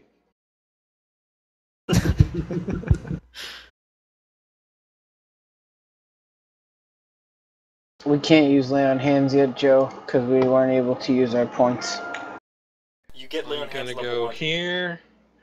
Huh? Attack We didn't this get guy's anything at level 1. face. Yes, you did. He said we didn't. You actually can't reach him with that attack. You're going to have to jump. How much movement have you used to get up there? 20. Okay, what is your strength?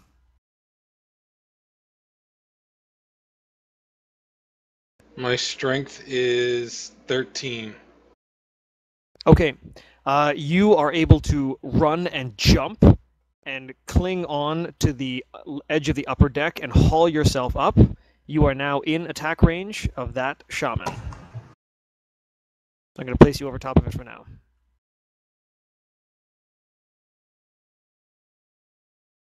Assume that he's on the same square as you. It's just going to be easier for me to click on him this way.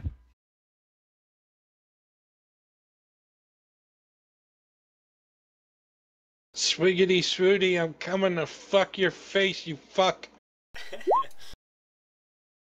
That's some face fucking. Yep, that is some pretty severe face fucking right there. Okay. It's died again. How would you like to murder it? Double up. I just fucking don't even slash. I just rear back and shove my sword straight into that thing's throat. Out the back of its fucking head. So, there is not a whole lot left of the neck of this creature, as the width of the greatsword is nearly that of the flesh that connects it to its body. And as Danny's sword pierces through the neck, through the spine, right out the back of this creature, it doesn't even really get to let out a sound, because the sword makes such a perfect seal through its throat, and then it just goes glass-eyed and then drops, and the deadweight pulls his sword down. And that creature is now dead.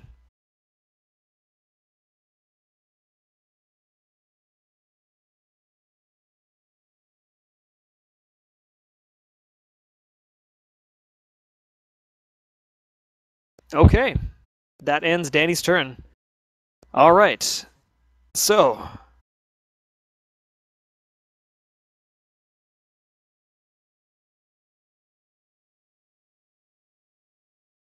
finally, okay, this big hurly-burly creature which let out that horrifying cry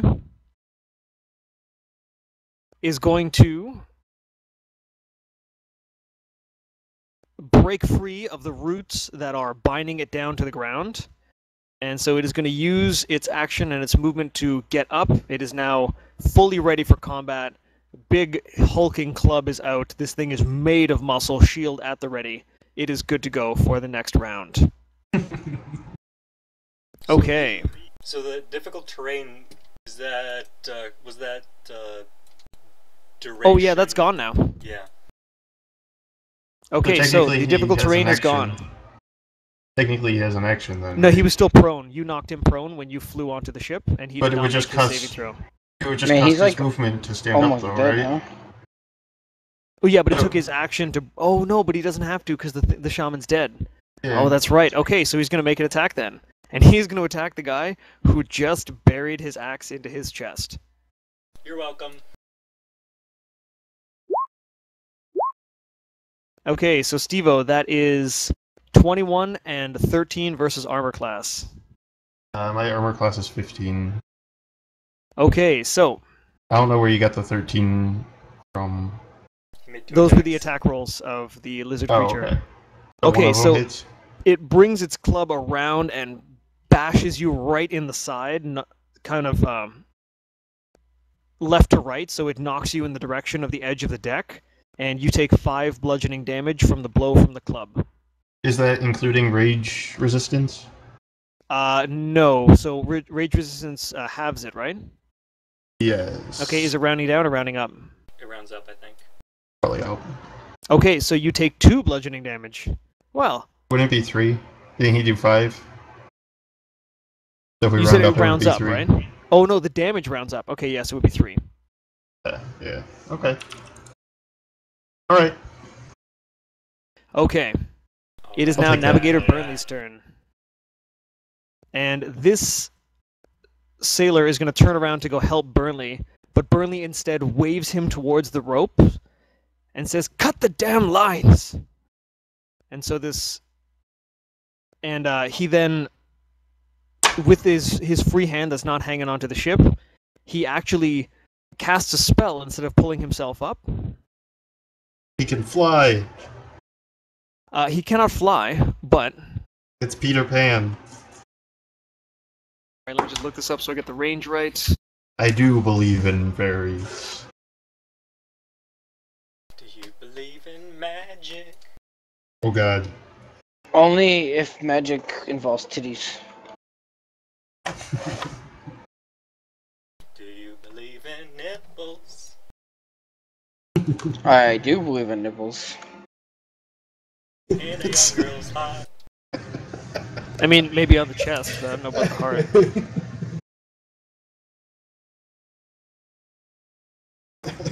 That'd be such an odd question to ask. Someone just walk up, do you believe in nipples? Like...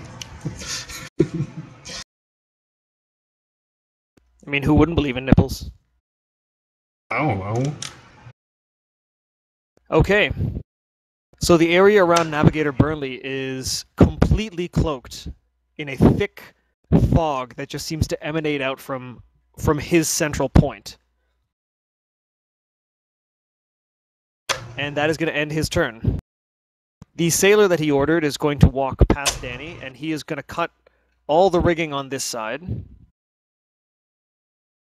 And Dunwood is going to turn confusedly to that sailor and say, "Why did you do that?"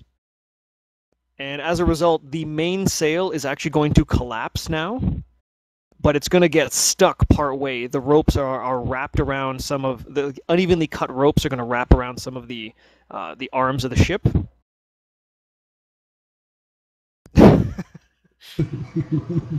And all the ropes at the back are cut now, and you hear a loud splash sound.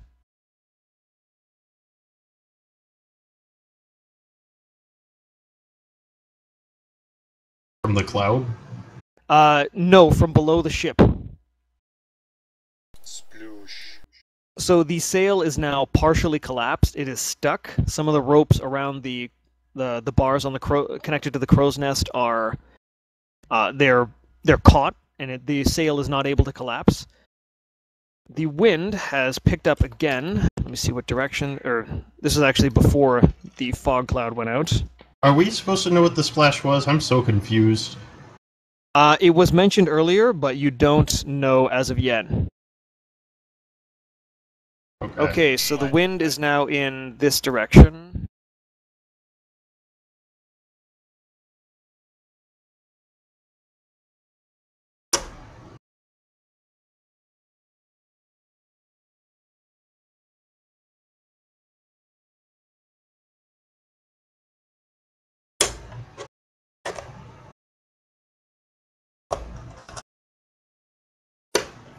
Wait a minute. Is Navigator Burnley the one who created the fog? Navigator Burnley is the one who created the fog. Guys, he's evil and he's causing a plague on our lands. Okay, He must Pedwin, be killed you're up. before we're infected by the fog. Let's see. Let me see some distances.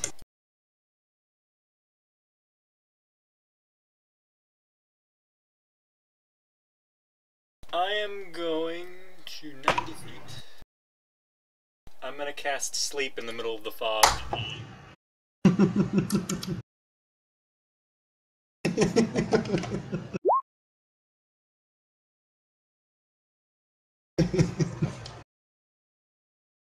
Okay, let's measure some of these distances.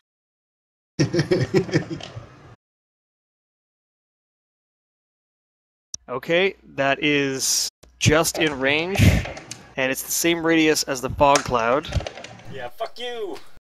Okay, so it's 5d8, right? Yep. That's my roll down there.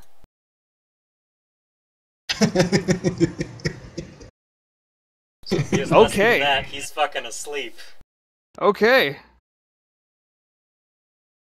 So you don't hear any real noise from inside the fog cloud, but you do hear a heavy wooden thud. Yeah, fuck that guy. Alright, Kanye, we need you to kill the big dude. We have a thing. We have to see about an axe. Well, I mean, the last you saw, he was clasping onto the side, and then you put him to sleep. So it's gonna be interesting as to what happens. Okay, so are you gonna move? No, I'm good. You're good. You're hanging on to the rigging. I'm hanging out of the rigging. Okay. Not risky at So- all. Tiny gnome clinging on to the ropes for dear life as the ship lurches back and forth under the increasing wind. Use my movement to like wedge myself in further.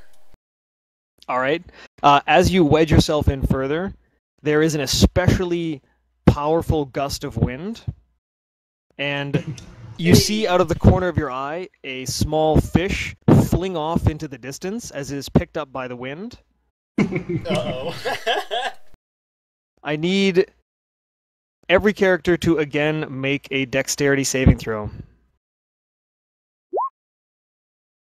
God dang Oh, it! God. Why must you do this, HPG? Oh my god. I'm reminding you, I'm wedged in there. Totally wedged in there. Why can't it be strength saving, HPG? Because this is about keeping your feet as the ship lurches violently under the wind. Okay, so in this case, so far, Kanye is the only person to stay I on can't- his feet. I can't, like, Edwin, you're gonna grab the fall free of railings and rigging try to land hold prone myself? on your back.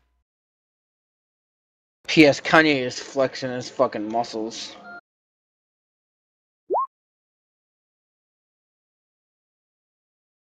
All right, Holg has knocked prone. Dunwood is knocked prone. I think the sailors are left.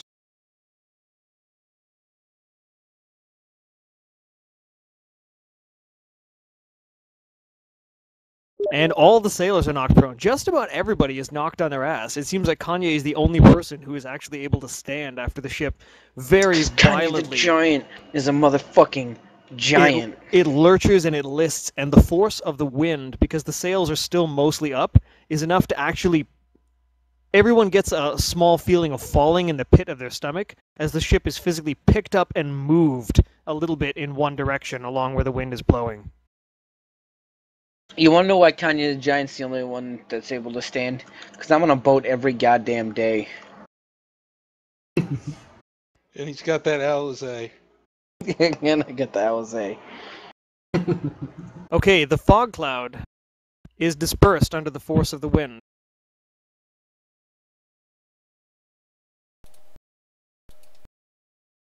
Is he napping? What you see... He's nupping. Ugh, okay, apparently I cannot...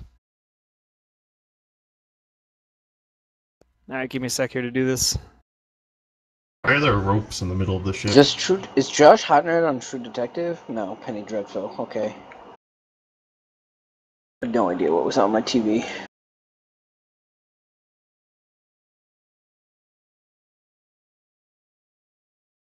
Okay, What is that?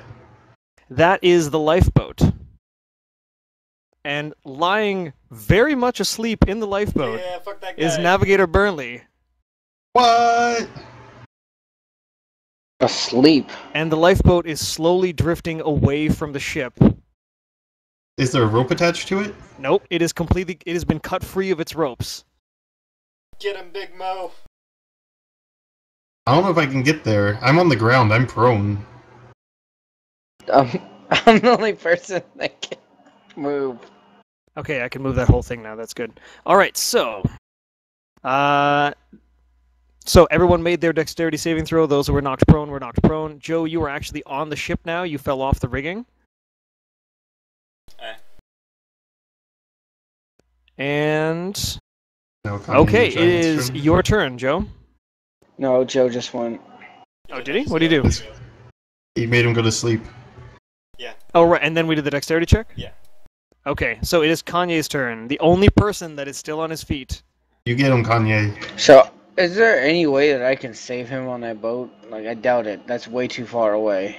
You would have... I don't think you could make... Even if you ran, no, you could not make that distance. Even if you ran and jumped. So how do I check how far a distance thing is away? There's a small ruler in the icons on the top left, and you can click on your box and just kind of drag it. Okay. So your speed is the number of feet you can move. Right.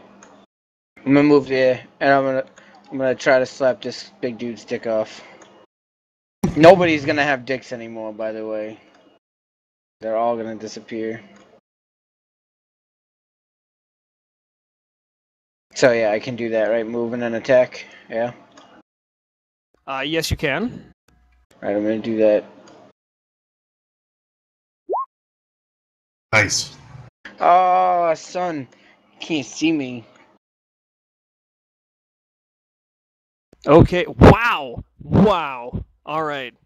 That thing was kind of barely hanging on for life as it is. So you have absolutely killed that thing. How would you like to murder it? Please describe how it's died. Kanye the Giant takes his big ass sword, pulls it back, winds up like halfway, twisting his body, swings, and fucking just chops the head right off, and the head just lands right on the face of the gnome. Just bleeding all over his face. He's stuck, and he's just blood all over his face. All right. Fish. So the force of Kanye's of blow with this greatsword to the neck of the big hulking lizard man creature is enough to actually send it spiraling into the air, and it lands perfectly on Pedwin's head, leaking blood and cerebrospinal fluid and entrails and so on over his head like some kind of nightmarish helmet. Is that combat over? Let me think. That is the last of all the creatures. So yes, combat has ended. Right. Can I ask Holg to... We need to get that lifeboat back to us. Is it still close?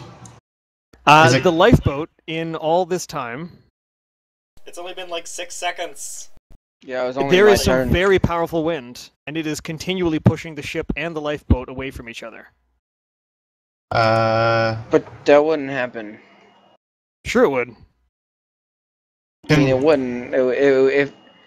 If the wind is pushing the lifeboat, it's gonna push it in the same direction as the ship. And if the big ship actually doesn't have any sails, it's gonna move slower than the lifeboat. So it constantly push the lifeboat into the ship. The big ship does have sails, and it was actually picked up by the wind and moved. I remember that, but like, I thought that was before the lifeboat fell out. Can I turn to Holg and yell to him and ask if he can get what was the Boff. guy's name? Boff? Can I yell to him and ask if he can get Boff to move that lifeboat closer to our boat? Okay, he's quite surprised that. So he's actually gonna turn to you and say, "You know, Boff? Right, I guess he sent you over flying over the edge. Last I heard of him, he was shrieking like a little girl as the ship got flung." While this is happening, can I get within 30 feet of him and still stay on the boat? Let me see. So how many? What's your speed? 25. 25, and you were over here before. Yeah. You can get to like where Steve-O is. Okay, so that's gonna take you 2 movements. So I'm okay. It's gonna take you 1 movement then. So I'm gonna move the ship 1 movement's worth. Okay. Okay. So because the ship was actually picked up and moved, the boat is out here now. And how far away do you need to be? 30. Boom, perfect. Don't want to move, Joe. You are within 30 feet of the boat, but actually not of Burnley. I gotta move him. Oh. He's in the middle of the boat, and the middle of the boat is not in 30 feet. Can I grab onto some of the rope, leap off the side, and get within 30 feet? You can jump off the boat again in the middle of the storm. I'm holding onto rope. Holding onto rope. Make an acrobatics check. Yeah. Proficiency's 9. You are in the middle of an increasingly violent windstorm. And you are not... Well, what is it you're trying to do? You're also covered in fucking blood. The blood of his enemies makes him stronger. I'm used to this sort of thing. I'm trying to get within mage hand range to grab his sword. Battle axe. How much weight can a mage hand lift? 10 pounds. 10 pounds, okay. How much does a great axe weigh? Probably less than 10 pounds. It might actually be exactly 10. A great axe weighs 7 pounds. Yeah! Can I... Do I see his compass as well? You cannot see Burnley. You cannot see any equipment that he has. You cannot see anything that he may or may not have on him, including the axe. I thought it was just windy. No, the skies have darkened for quite a while. I brought the fog. I thought you said the You fog should only be went able to see away. the tip of the boat right now. Can you see through the fog of war? No. So you see the front of the boat, right? Yeah. Okay, so And- he has disappeared into the darkness then. Can I make a guess at where I last saw the axe? If I saw it while I was running over? You were very far away. You did not see where the axe is lying. Okay, I'm gonna make a grab. Just make my mage hand grab at something. Wait, does my mage hand have intelligence of its own? Let me see. I think the mage hand just follows your direction. I think you even need to tell it where to go.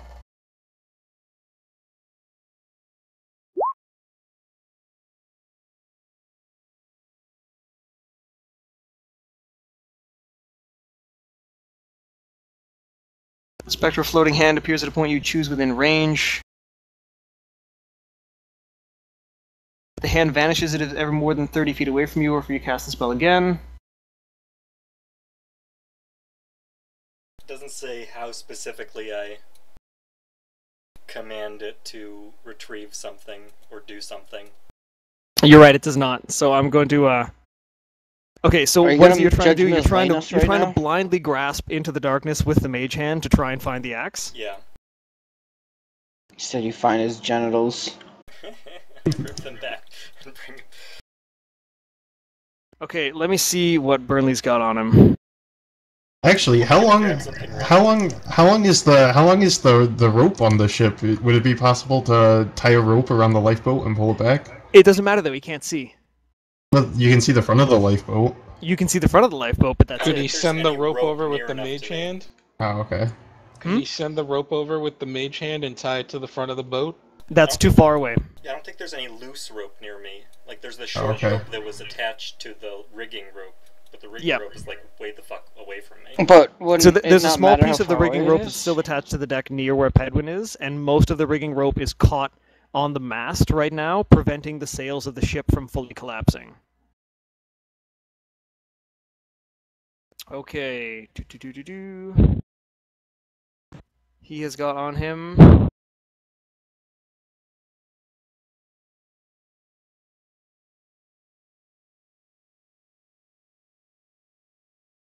Alright, he's What got do I those two blindly grab? things. Okay. Probably something on the outside. I don't want to grab his intestines. I don't think you can do that with Mage Hand. Alright, I am rolling to see. Okay. I grab his mantle of intelligence.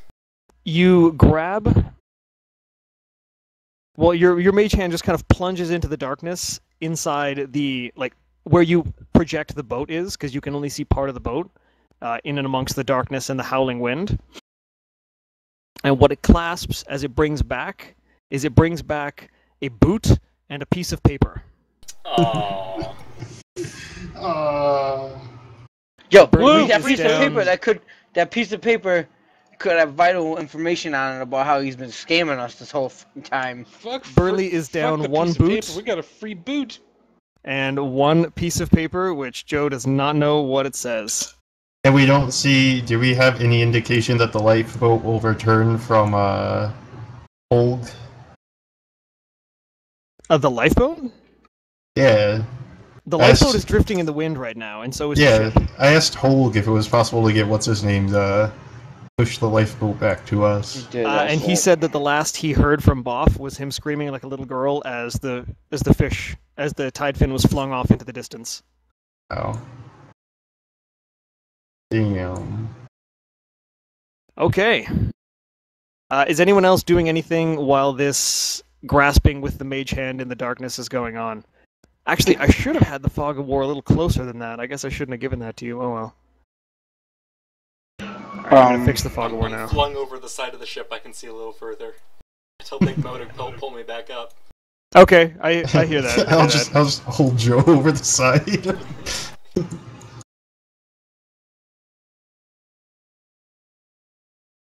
Who's driving this thing? That would be Dunwood, who is now getting up and running over to the... Oh, there it is. Heading over to the steering wheel. Let me get rid of the grid here. We don't need it anymore. Your friend's a dick. Can we ask him to follow Navigator Burnley? So he gets there, and he is barking orders at his remaining sailors. So in and amongst all that, you can get a word in edgewise, Steve-O, but you overhear him saying, "We need to bring those sails down. If not, they'll tear the masts off the ship." And he can't yell up to the guy who's in the crow's nest, so this sailor here is going to dash as fast as he can to get to the base of the crow's nest to see if he can make that happen. He climbs up and out of sight. I yell at the guy. Want me to set things on fire? Wait, which guy? That guy. Captain Dunwood? Joe sounded so excited just to ask that, even if it was in a game. Dunwood looks at you very incredulously. The last he saw, you were being ejected from the ship. So he is shocked and amazed that you flew back onto the ship that he kicked you off of. Or sorry, not that he kicked you off of, that Burnley ejected you from. He says, I don't know how you made it up here, but please don't burn my ship down. Just the ropes. I'm gonna club at it, this'll do it, yo. There's flame in my hand. Can you control it? No.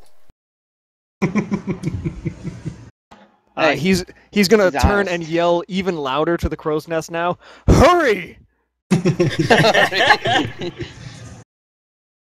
Yo, before this clown burns my ship.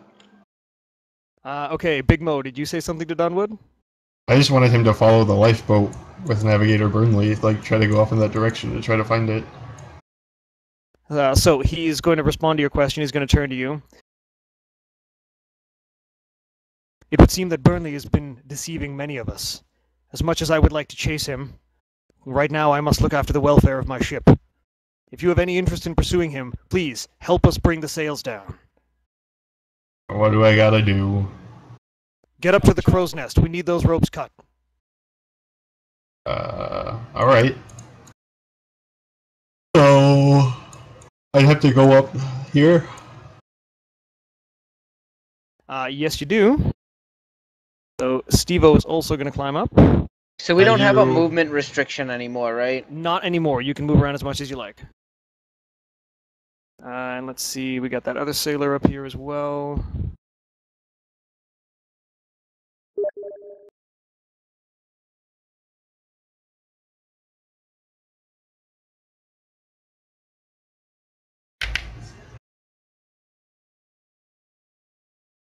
I'm gonna go chase after Big And- Mo and give him the boot. Steve-O is on the crow's nest. Okay, do you see that, Steve-O? Yeah. Okay. Oh, that lizard man should be gone. Okay. So, I don't know what I'm supposed to do up here. well, the sailor who was sent out before you, he points over to this direction. And there's only one rope that is wound around the mast. You can see it's kind of irregularly jammed up against itself, and it's pure tension that's holding it in place, nothing more. He points to that one, and he says, "You get that one. I'll get the one behind us." And he runs over here. I wish all my Dungeons and Dragons people So were I have to- Scottish. I have to go out on this thing? You have to go out on that thing, and Okay. the two of you begin hacking away at the ropes with your associated weapons. Hand axe? Well, with whatever you have equipped, or whatever you want to, really. Hand The axe. the other sailor's got a hand axe. I'll use my hand axe. One of my two. Okay. Can Kanye the Giant ask Dumbledore what he meant by that guy was deceiving us? Dumbledore? I don't remember his name. Are you talking about Joe's character? No, this guy. Oh, the captain. Captain. Sorry, what are you asking him? What he meant by that dude was deceiving us, whoever the navigator is. He stole the I'm lifeboat and pretty ran tired, away. I'm sorry. That's fine. That's fine. So you're asking why Burnley fled the ship? No, I'm asking why he... Because you said Burnley was unconscious. Wait, yeah, Burnley was did I miss unconscious. something? Burnley was put to sleep. Did Joe put him to sleep because he was trying to steal the boat? Joe put him to sleep because I think he wanted to steal his axe. So was he trying to escape the boat at that point, or did the boat just... Or the lifeboat fall down because of the wind stuff? He was trying to escape. Okay, well then, yeah. And in a stroke Whatever. of luck, Joe and I were already planning on trying to kill him. So either way, yeah. What I want to know what he meant by that. So Dunwood hears you and he turns to you and he says, "No loyal member of my crew would abandon this ship in a time of need. That man, I do not trust him. I do not know what he has done, but I am certain it is not good for our welfare."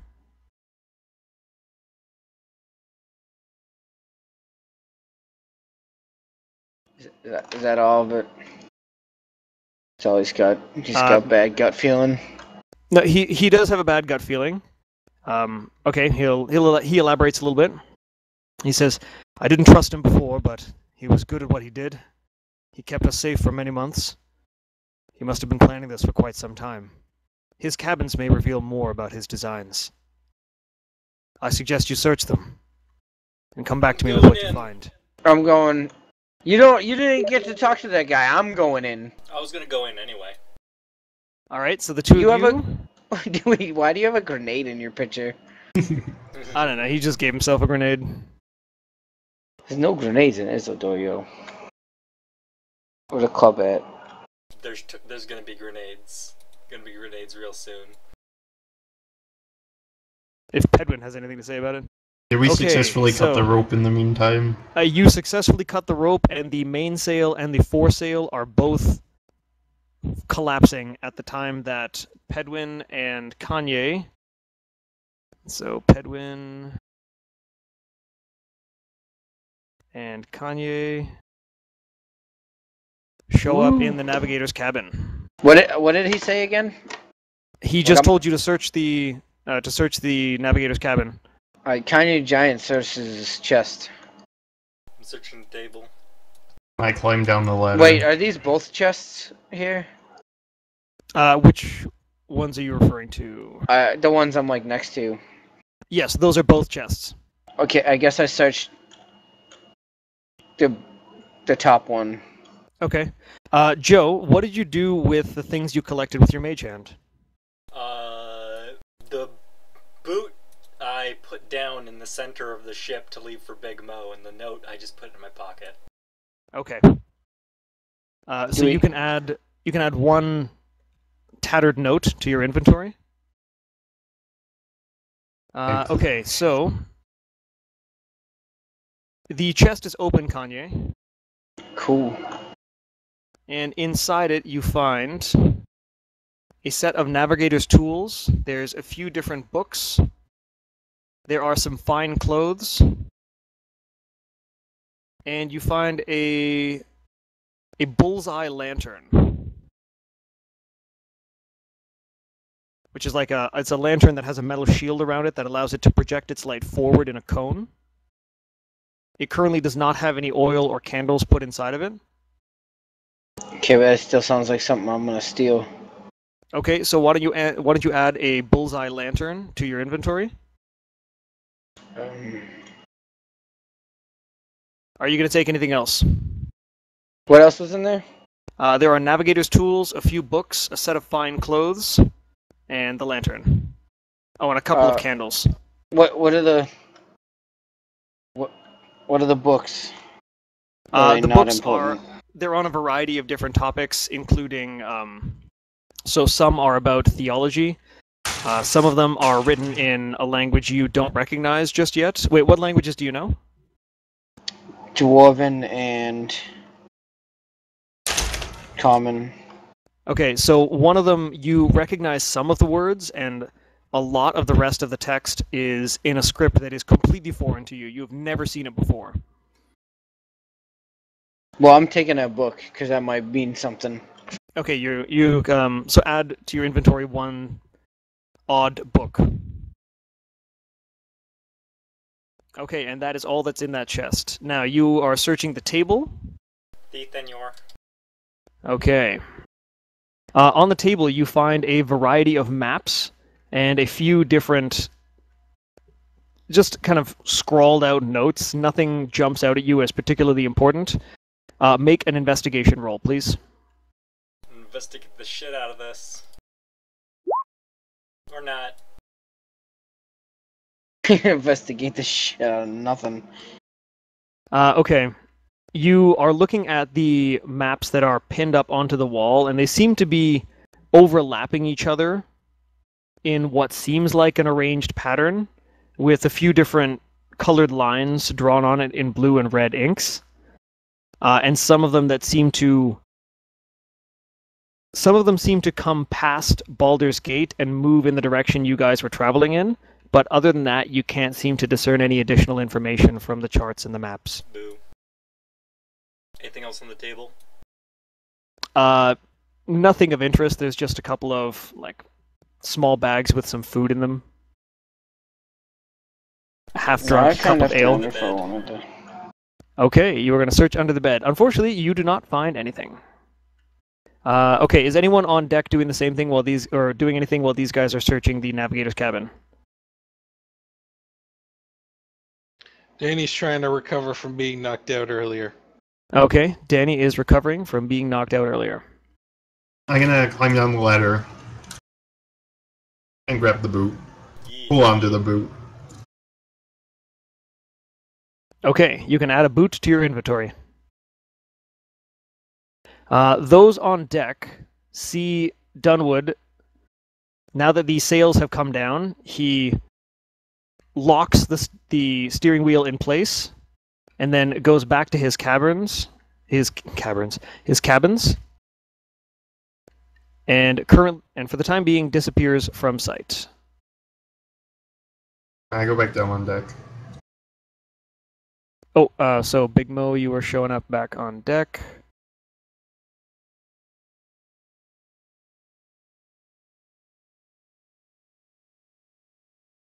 Okay, are you on deck, Steve-O? Yep. Okay, so Kanye is not here. Let me get rid of him. I assume Pedwin is not here. Okay. Alright, so all you can see for the time being, you are on the deck. The wind is still quite strong, but it's not jostling the ship the way that it did, even when it picks up. This ship will lurch side to side every so often as the waves and the wind kick up and slam into the side of it. But for the time being, the force of the storm is no longer causing everybody to lose their footing on board. So, no Hold. dexterity roll or whatever. You do not need to do any more dexterity rolls for the time being. Holg walks up to Big Mo. He says, "So, you saw the little one? Yep. Why exactly did you send you back up here?" What did you just ask? He's asking why you were sent back to the ship. Certainly it'd be a little safer to stay on board with him. We were trying to retrieve an item for him. An item? He best not have hired somebody else. Listen, you, I won't have you taking my contracts from me. Don't worry about that. Yeah, we'll see. And he moves off. He actually completely pushes this sailor who was mocking him earlier over and disappears down into the hold. What's in the other chest? Okay, back to the navigator's cabin. Is somebody searching the other chest? Oh yeah, I was going to, but you just went to Okay, him. so searching over the in this table. corner of the room, there's that other chest. There's a couple of crates and a barrel and a small table with 2 chairs. What are you looking at? The second chest. The second chest. Okay. So you open up the other chest. Inside, you find a few more books. These of a lot more mundane nature, and you find what appear to be supplies. So there's about 6 or so days of rations, a couple of water skins. You find some parchment that is blank. And that's about it in this chest. It's a little bit more plain looking. It's used to house less important things. So basically, there's nothing in it. There is nothing left in that one aside from what I listed. Right, I'm not gonna lie, I almost fell asleep. Not because you're boring, just because I'm tired. Oh, sorry, man. So what was in the chest again? So it's a few more books, some more mundane stuff, and just a few days worth of like food supplies, stuff which should be kept with the ship supplies, but for some reason is not. So there's rations and water skins that were kept separate. All right, are you gonna look at anything else, or Pedwin, are you gonna investigate anything else? I'm gonna take the navigator's tools. Okay, you can add navigator's tools to your inventory. And I'm gonna search the crate and barrels, or barrels and crates. Crates and barrels. Okay, can you make an investigation roll? Yes, I can. Let's see if I do any better. Yeah, take that. Okay. So you search in and amongst the crates and the barrels, and you don't find anything interesting. But as you are moving over, you jostle the table, and it basically falls over with even just a light bump, and you hear some rattling. Investigate the table. Okay, you are investigating the table now. I'm going to just use the investigation roll that you rolled. So as you poke and prod around, you find that the top surface of the table, there is a thin veneer that you can actually just scratch off. Like, it seems to be very recently applied and is not quite dry. And you peel it right off, and then you lift. Flammable. The veneer does not appear to be flammable, no. And you are able to get your fingers underneath the tabletop itself, and you're able to slightly lift it out of place. Okay. Let me see if I have something that covers this. Can you give me a second, guys? No. Never. Please. Nope. Yes.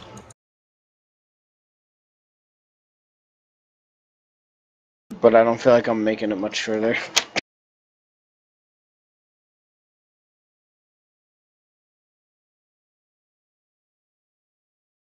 Okay, I can't see. I don't have anything that lists about traps, so I'm just not going to list it. Okay, so the top of the surface of the table comes loose, and you lift it up, and there is a compartment built into the table itself.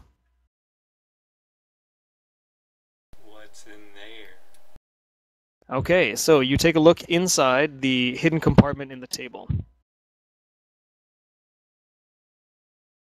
You find a few dried exotic plants and herbs that you do not particularly recognize. You're not very well known for plants.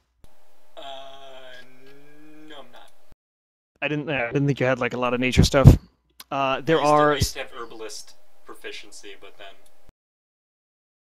then there are some old. Okay, there are some old what look like individual pages that were torn out of something else, and they have a single individual's handwriting written on them. There is a locked, ornate-looking cylindrical case that is lying along one of the sides. There are two glass vials. One is empty, and one is full of a brown liquid. Drink the brown liquid, it's not poop. what's in the case? The case is locked. The cylindrical case? The cylindrical case is locked. You do not know what's inside it. It just has a lock mechanism on it that's preventing you from opening up the top where it's meant to open. It is unfortunate that your lockpicker is not available. Yeah. I'm gonna cast Ray of Frost and then Firebolt one after the other at the lock. Those are some very, very well-directed spells. You have to make attack rolls for those, don't you? Yeah, but I mean the lock's not moving. The lock is not moving, no, but basically, as long as you don't Laugh at roll Joe. a 1, Laugh at Joe as he moves the as long as you stationary don't roll a object. 1, you're gonna be fine. So roll an attack roll, please. Ray of Frost. Bam. Wow, okay. Alright, Bam. so the lock freezes, and then you hit it with a puff of fire, and it just bursts, because the lock was very, very solidly frozen. Fucking science, yo. And it actually destroys the locking mechanism entirely. You cannot relock this case now. And the nice ornate nature of the case it's marred. It looks ugly now. It's not it doesn't look as good as it once was. Nice, Joe. You gonna pay for that? And inside the... How much XP did we get for that battle? I'll get to that in a little bit, because you're still role-playing. Yeah, it happens Oh. at the end of our session. Okay, and Oh. and you inside the ornate case, you slide out what appears to be a very old, large map.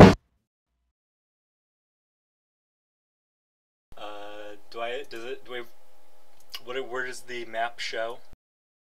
The map appears to show... It appears to show a diagram of the Sword Coast, but there are place names that you've never heard of on it. Like Cinderin? There is a handwritten note that is circling a region of empty ocean on the map, and you can see Cinderin and a question mark put after it.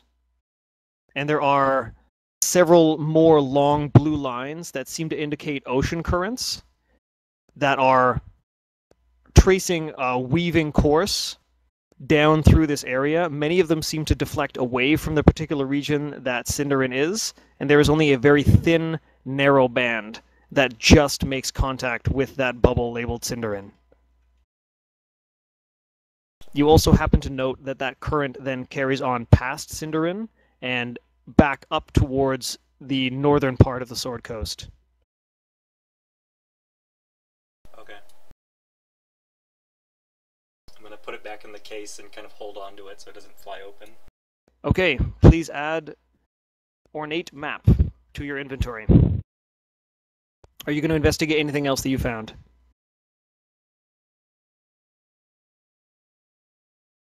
Can I take another look at the wall of maps? Now that I've seen this map?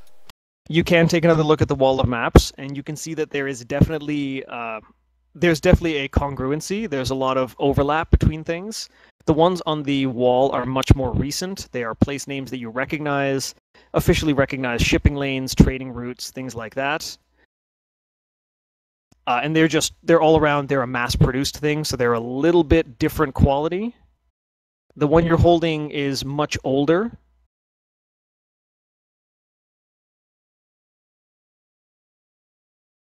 I guess we're done in here. That's the only thing you want to look at? Well, is there anything else to look at? I mean, we looked at the chests, the table, the tables, the... Well, you didn't look at the notes, and you didn't look at the vials or the plants that are in that compartment. Plants? There are a couple of plants, one empty vial, one full vial of a brown liquid, and just a few handwritten notes. Oh, there are notes in there? Yep. Take those out. Okay. So you take out a few scraps of paper with some handwriting on it that matches the word Cinderin on the map that you looked at. Looking through the notes, you see that they seem to detail Burnley's thoughts as he's going about whatever it is he was up to. And he talks about his disdain for the captain. He talks about... there is one formula written where it says 2 parts water, 1 part nightshade, and 3 drops of ale. And then somebody poisoned the old captain. And there's a small note at the bottom saying still has scent.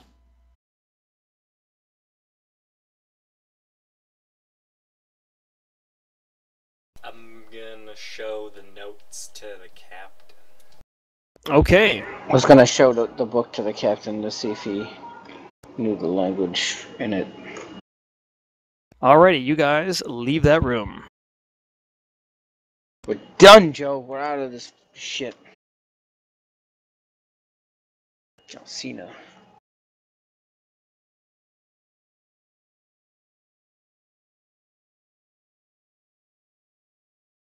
Okay, so you guys show up on the ship again. So I think everybody is on deck right now, like all the players. Okay. So Dunwood is not on deck. You don't know where he's gone. Doesn't Where Danny the boss know? man at? Yo, Danny, where did the Captain Mans go? John, wake up. Son of a bitch.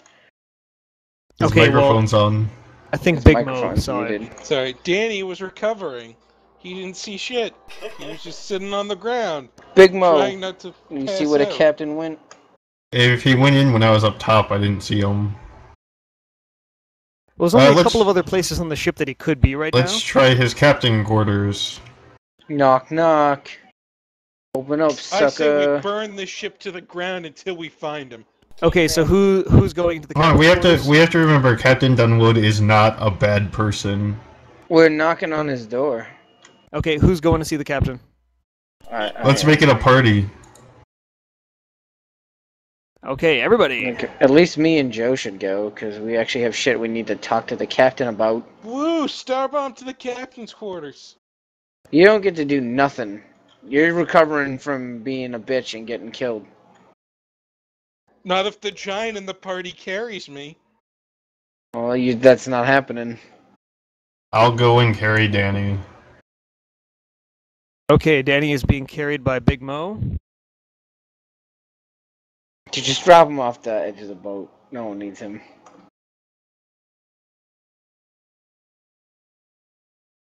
Okay, give me a moment. Yo, where's what's his name, guy? Orc. Holg went back down below decks, although you Okay. didn't actually see that. That's why I asked. Wait, where was... I thought he was on deck when that happened. No, it's in the thing. No, because that happened Don't worry. before I went up the ladder. Cole came up to me, talked to me, and went down. Plumber? I didn't I ask don't for know. a plumber. Who is it?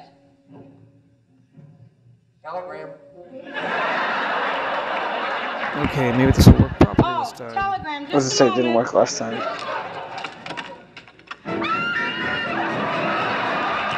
I set Danny on the floor and say, "There you go, princess." Yo, what's the penis on the bed? That is...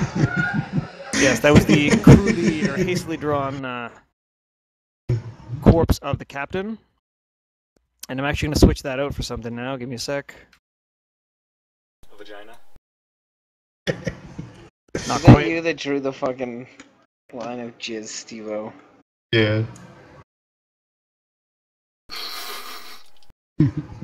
Yeah, it's pretty much a vagina. It's a green vagina.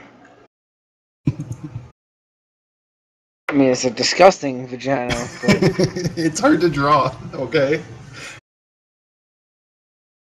Okay, and you can see that he is partway through... Sorry, Captain Dunwood is partway through wrapping up his father's body in a death shroud. It's just like a white cloth that he's binding around him. Now it's a tampon. God damn it. I had to do it.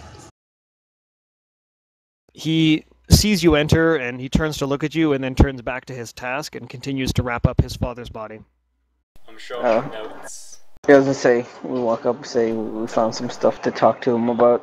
Tell him apparently your navigator poisoned your father. So he stops what he's doing and looks at the notes that you present to him. And you can see some of the color leaves his face, and his brow furrows and his eyes darken. And he looks up at the two of you and he says, "Did you find anything else?" I show him that book. I found this book that I don't know the language that it's in. He takes a look at the book and he turns to you and says, "Unfortunately, I don't know this either. I've never seen this book before." And he hands it back to you.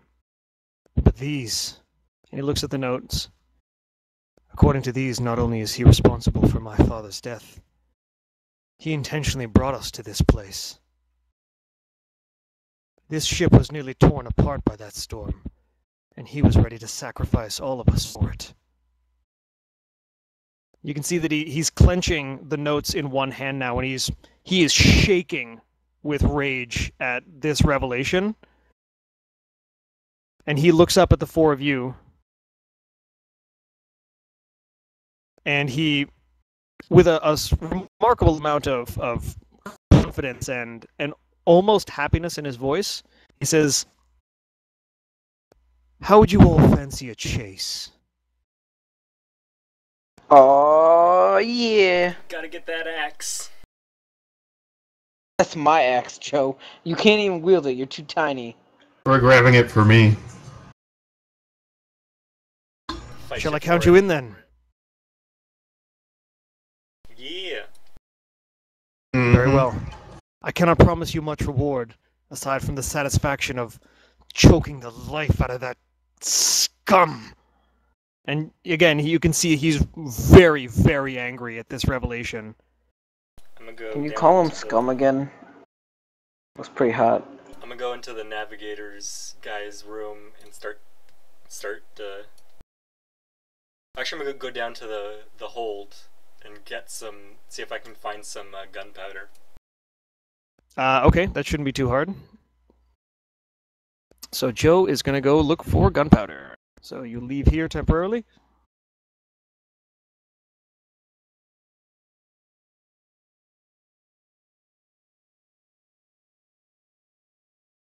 I asked Steve-O how the hell he to got back on hold. the ship. I'm bad at his name. I don't know what his name is. What's his name? Big Mo. Big Mo. How did you get back on the ship? We were flung. By what? A fish. Low charisma. It's the best. Wait, what? What A charisma? fish. My guy has unbelievably low charisma. Yeah, he's not a very charismatic dude. I forgot. He's not. So good at Joe, the you come speech. down to the hold and you see Holg is rummaging around through the chest that the last of his belongings were in, and is also investigating what's in some of the barrels and things that are nearby. He's just basically looking for supplies at this point. Every so often he pinches his ear and says, "Buff." As he gets no response, he makes a disgruntled noise. Looking for gunpowder. You are looking for gunpowder. Okay, if you don't want to check anywhere specifically, why don't you do a perception roll? Can I make an investigation to see where I might find gunpowder in this room? Certainly.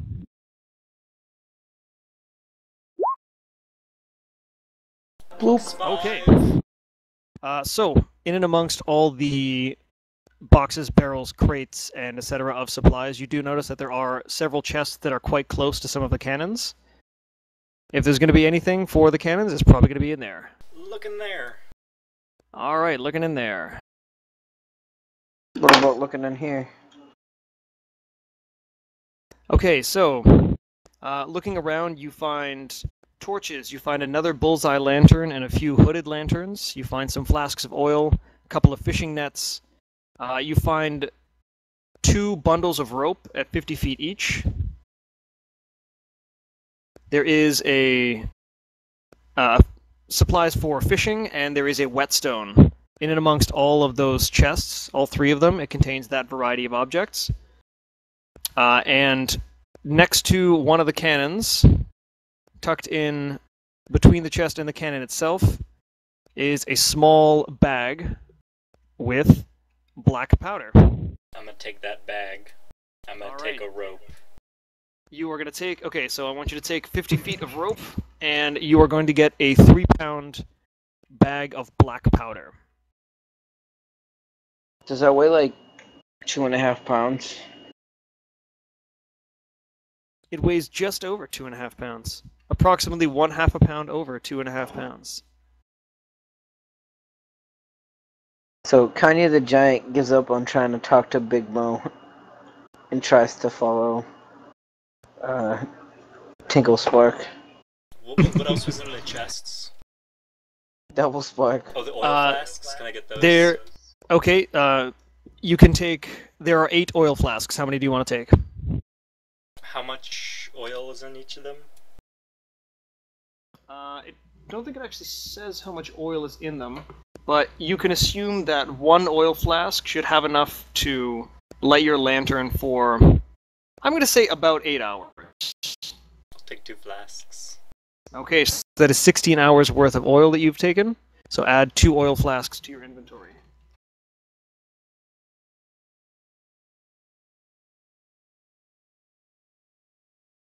I'm gonna head to the navigator's room and start making a grenade. Okay. Pedwin is headed to the navigator's room. So at this point, I walk out of the other thing and confront Pedwin first before he gets to the navigator's room. Okay, so you're going to stop Pedwin before he gets to the navigator's room? Yeah, because I was going to try to speech to Pedwin. Okay, nope, that's the hold. There's the main deck. Okay, and out here we have Pedwin and we have Kanye. They are already out here. And Kanye repeats the question that he asked Big Mo to Well, we met Pedwin. after we were flung from. After I was flung from the ship, and me and Big Mo met this other gnome on a little tiny fish magic ship. That was following this ship, and he was kind enough to fling us back onto this ship. A fish magic ship? Magic fish ship. And why was it following this ship?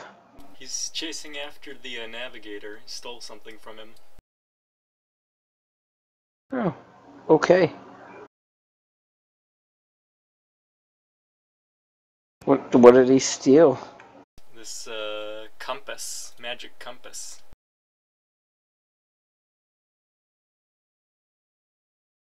Is that the thing I found? Did I find a compass? Nobody found a That one. compass.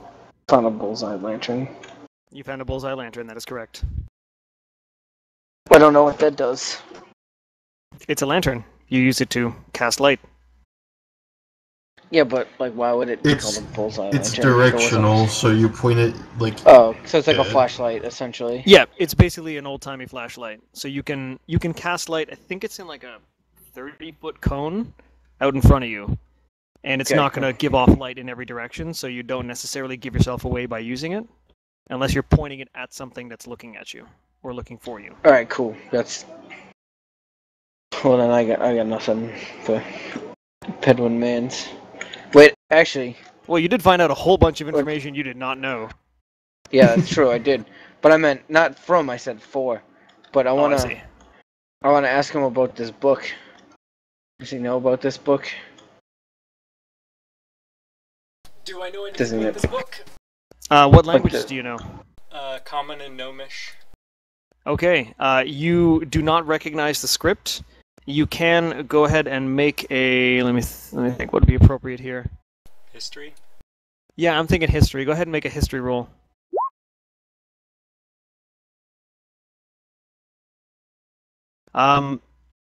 You can tell that it's not a language that's spoken by anyone you've ever met.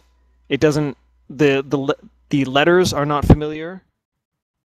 I should say the letters are vaguely familiar, but the orientation of them is different. You don't recognize any words in this language.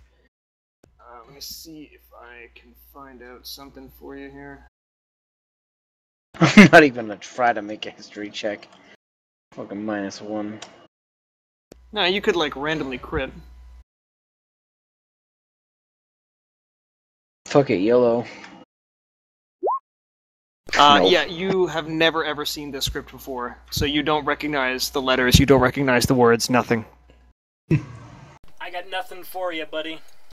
But didn't you say he recognized it as nothing he's ever like even seen? What he knows about the letters that he doesn't recognize is that they are not anything he's ever been exposed to, and he's a fairly learned gnome, so he's seen most of the common languages, at least written down, if not spoken. Like, Dwarvish and Elvish and all that Yeah, shit, right? he's seen the common languages that you would encounter, and this is none of them. So that's actually an important bit of information. Yes, it is. Good work, Joe, on your roll. Yeah. I'm learning. Okay, and Joe is now going to He's go all make booksy his smart. grenade. So I'm going to go move you to there. You also haven't looked at the note that you picked up, Joe. Is that your subtle hint to tell me to do it now? You can Probably. do whatever you like. That means Biddy look at the Mao. goddamn note. I'll look at the damn note. Biddy Mao. Okay, so the note is partially torn. You cannot see... It basically abruptly cuts off after roughly 6 lines. And this is what you see. Oh, is it gonna be all fancy and shit? No, unfortunately, I tried, but I couldn't find any way to get like fanciful script, so I'm just gonna write it out Is to he you. the only one that gets to see it? Damn. You can totally ask him about it, or he can tell you. No, but nobody else knows about the note except me yet. Nope. No, I know about it, because I was in the room with you. No, this is the one that he picked up off of Burnley when his mage hand reached into the darkness Oh. to try and snatch something. What the fuck? Is he? So Joe knows knows the language, though? Yeah, it's regular common. It's a very, very old note, though. Like, it is older than the map that he found. It is older than anything that he's encountered on the ship. It is a very, very old piece of paper. Is it older than your mom? Yes.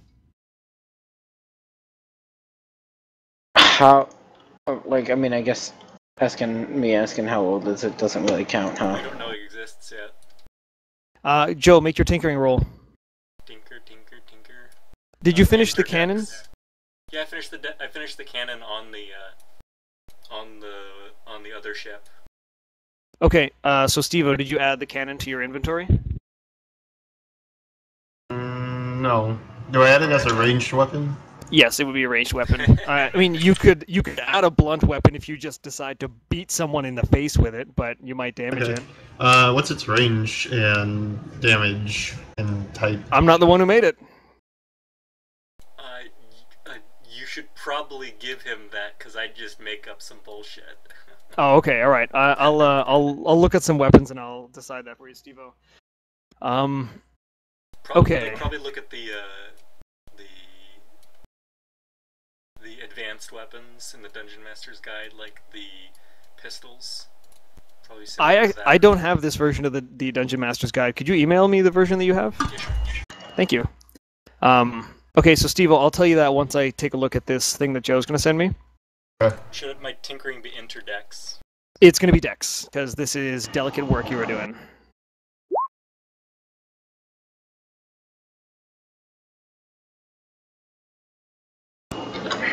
I am going to go ahead and say that you succeed because the ship is no longer violently shaking. In fact, oddly enough, the weather seems to have cleared up pretty rapidly. So what was a very, very rapid onset of the storm, it became very, very furious for a while and then almost immediately cut out. So can we assume that the storm was caused by those lizard assholes in some way? Or There is no proof of that. but it kicked up when they were here and now they're gone and it's gone. It definitely was conveniently timed together, but there is not anything that... Because it fucked up the lizard creatures as much as it messed with you guys. It caused everyone to lose their footing. It didn't seem to be working to their advantage at all.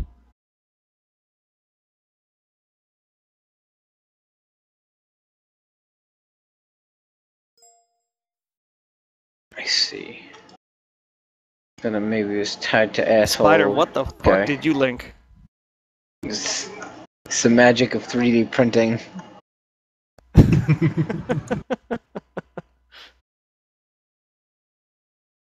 I'm not sure why someone made that, but they made it.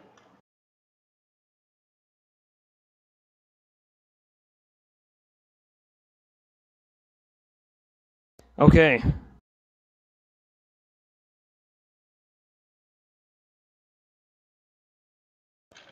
So I'm going to wrap this up in a few minutes. All right, so here is how we will end it for the time being. So everyone is in the various parts of the ship they're in. I think most people are in the captain's quarters right now. So Captain Dunwood is going to head out onto the main deck and take a look at the current state of his ship. For the time being, I'm going to move everybody to the deck because he's not going to be cool if you guys are just hanging out in his cabin. So the only person that is not on deck right now is Pedwin because he is working on his grenade.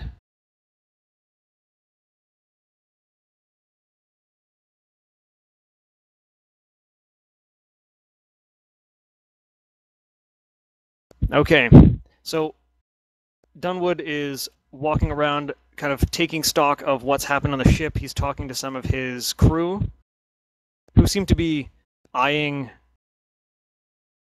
Well, he's not here right now, but they're kind of looking around for the different passengers. And you hear a slight argument between the captain and the crew. And you hear him say... you hear Dunwood say, "I know what the previous captain's orders were, but I am captain now. These people helped save this ship. They have proven themselves to me, and I will not have you question their loyalty." Yeah, Dunwood. We're fucking G's now, son. We are Kind of going- Giant goes up and fist bumps Dunwood. Confusedly, Starbomb. Dunwood Thank holds you up and his goodbye. fist, and the two of you bump fists. He turns back to his crewmen. "Even the prisoner. Have his gear returned to him, all his possessions. He will be treated as a guest aboard this ship as any other passenger." The sailor is about to speak up, and Dunwood just gives him a very stern look, and he thinks better of it and does not say anything.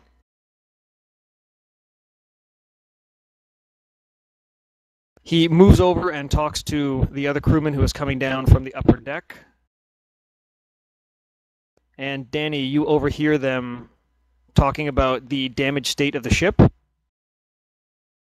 And Dunwood nods and lets the crewman go back to his work.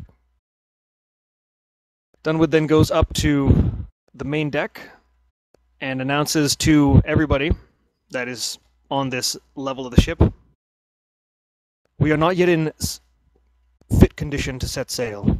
We will need some time to enact a few repairs. Thankfully, we brought the sails down before too much damage was done. The ship itself is intact, but we have no navigator, and I poke my head out and say, I could totally do that. Totally do what? Navigate. You don't... Well, I mean, you could use them, but you don't have proficiency with those tools. Do you want to try? Yep. Okay. Dunwood looks a little confused, and he says, "I have some experience with navigation as well. Let's both try." Sure. Okay, so I want you to make an intelligence tinkering. Intelligence tinkering? Yeah. Or actually, you know what? No, just an intelligence ability check.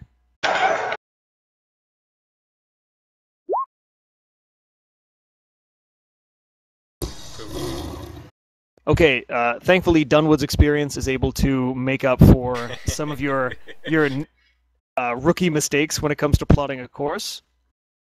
Also, in the meantime, Dunwood pulls out his telescoping spyglass and has been looking around in the meantime. And on the reports of his crew, he has identified land off in the distance. And they adjust the sails and the keel of the ship to allow it to slowly turn in that direction. And you are now heading towards the distant landmass. It's totally Cinderin, isn't it? I don't know. I mean, I do know, but... Damn it, Joe, you're bringing us to death again. This is the only land around for quite some time. Even if you didn't know where it was, the repairs that the ship needs to undergo would require you to make landfall. Is this a real place or something you made up? I made this place up. Okay, I wasn't sure. Like by real, I meant real in the D&D universe, so it's still not real. It's real to me, damn it. Man, I'm amazed. It's like no. Okay. So in the time it takes to sail towards the landmass, It is definitely going to be over 8 hours. Everyone can consider themselves long rested. Please recover all your hit points, any hit die that you have expended. You can recharge those. Any abilities that you have used up, you get all those uses of abilities back. And as night falls, you and your crew close in on the coast of the island that you have been closest to. Actually, I probably made a bomb, not a grenade, because grenades are Okay. 5d6. Or 5d6? Yeah, that's a Grenades little are bit too 5d6. powerful. Bombs are 3d6. So how- Okay, that sounds better. The bomb. How much So of over that time, I want to know, like, roughly how much of the black powder would you say I used up to make that? I'm gonna say because you've never done it before, it took a few attempts. I've so done it before.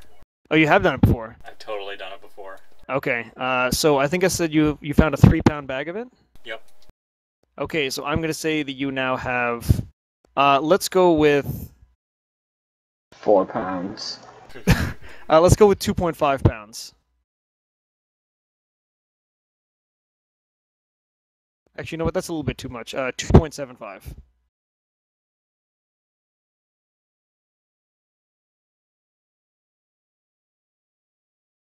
Okay, cool.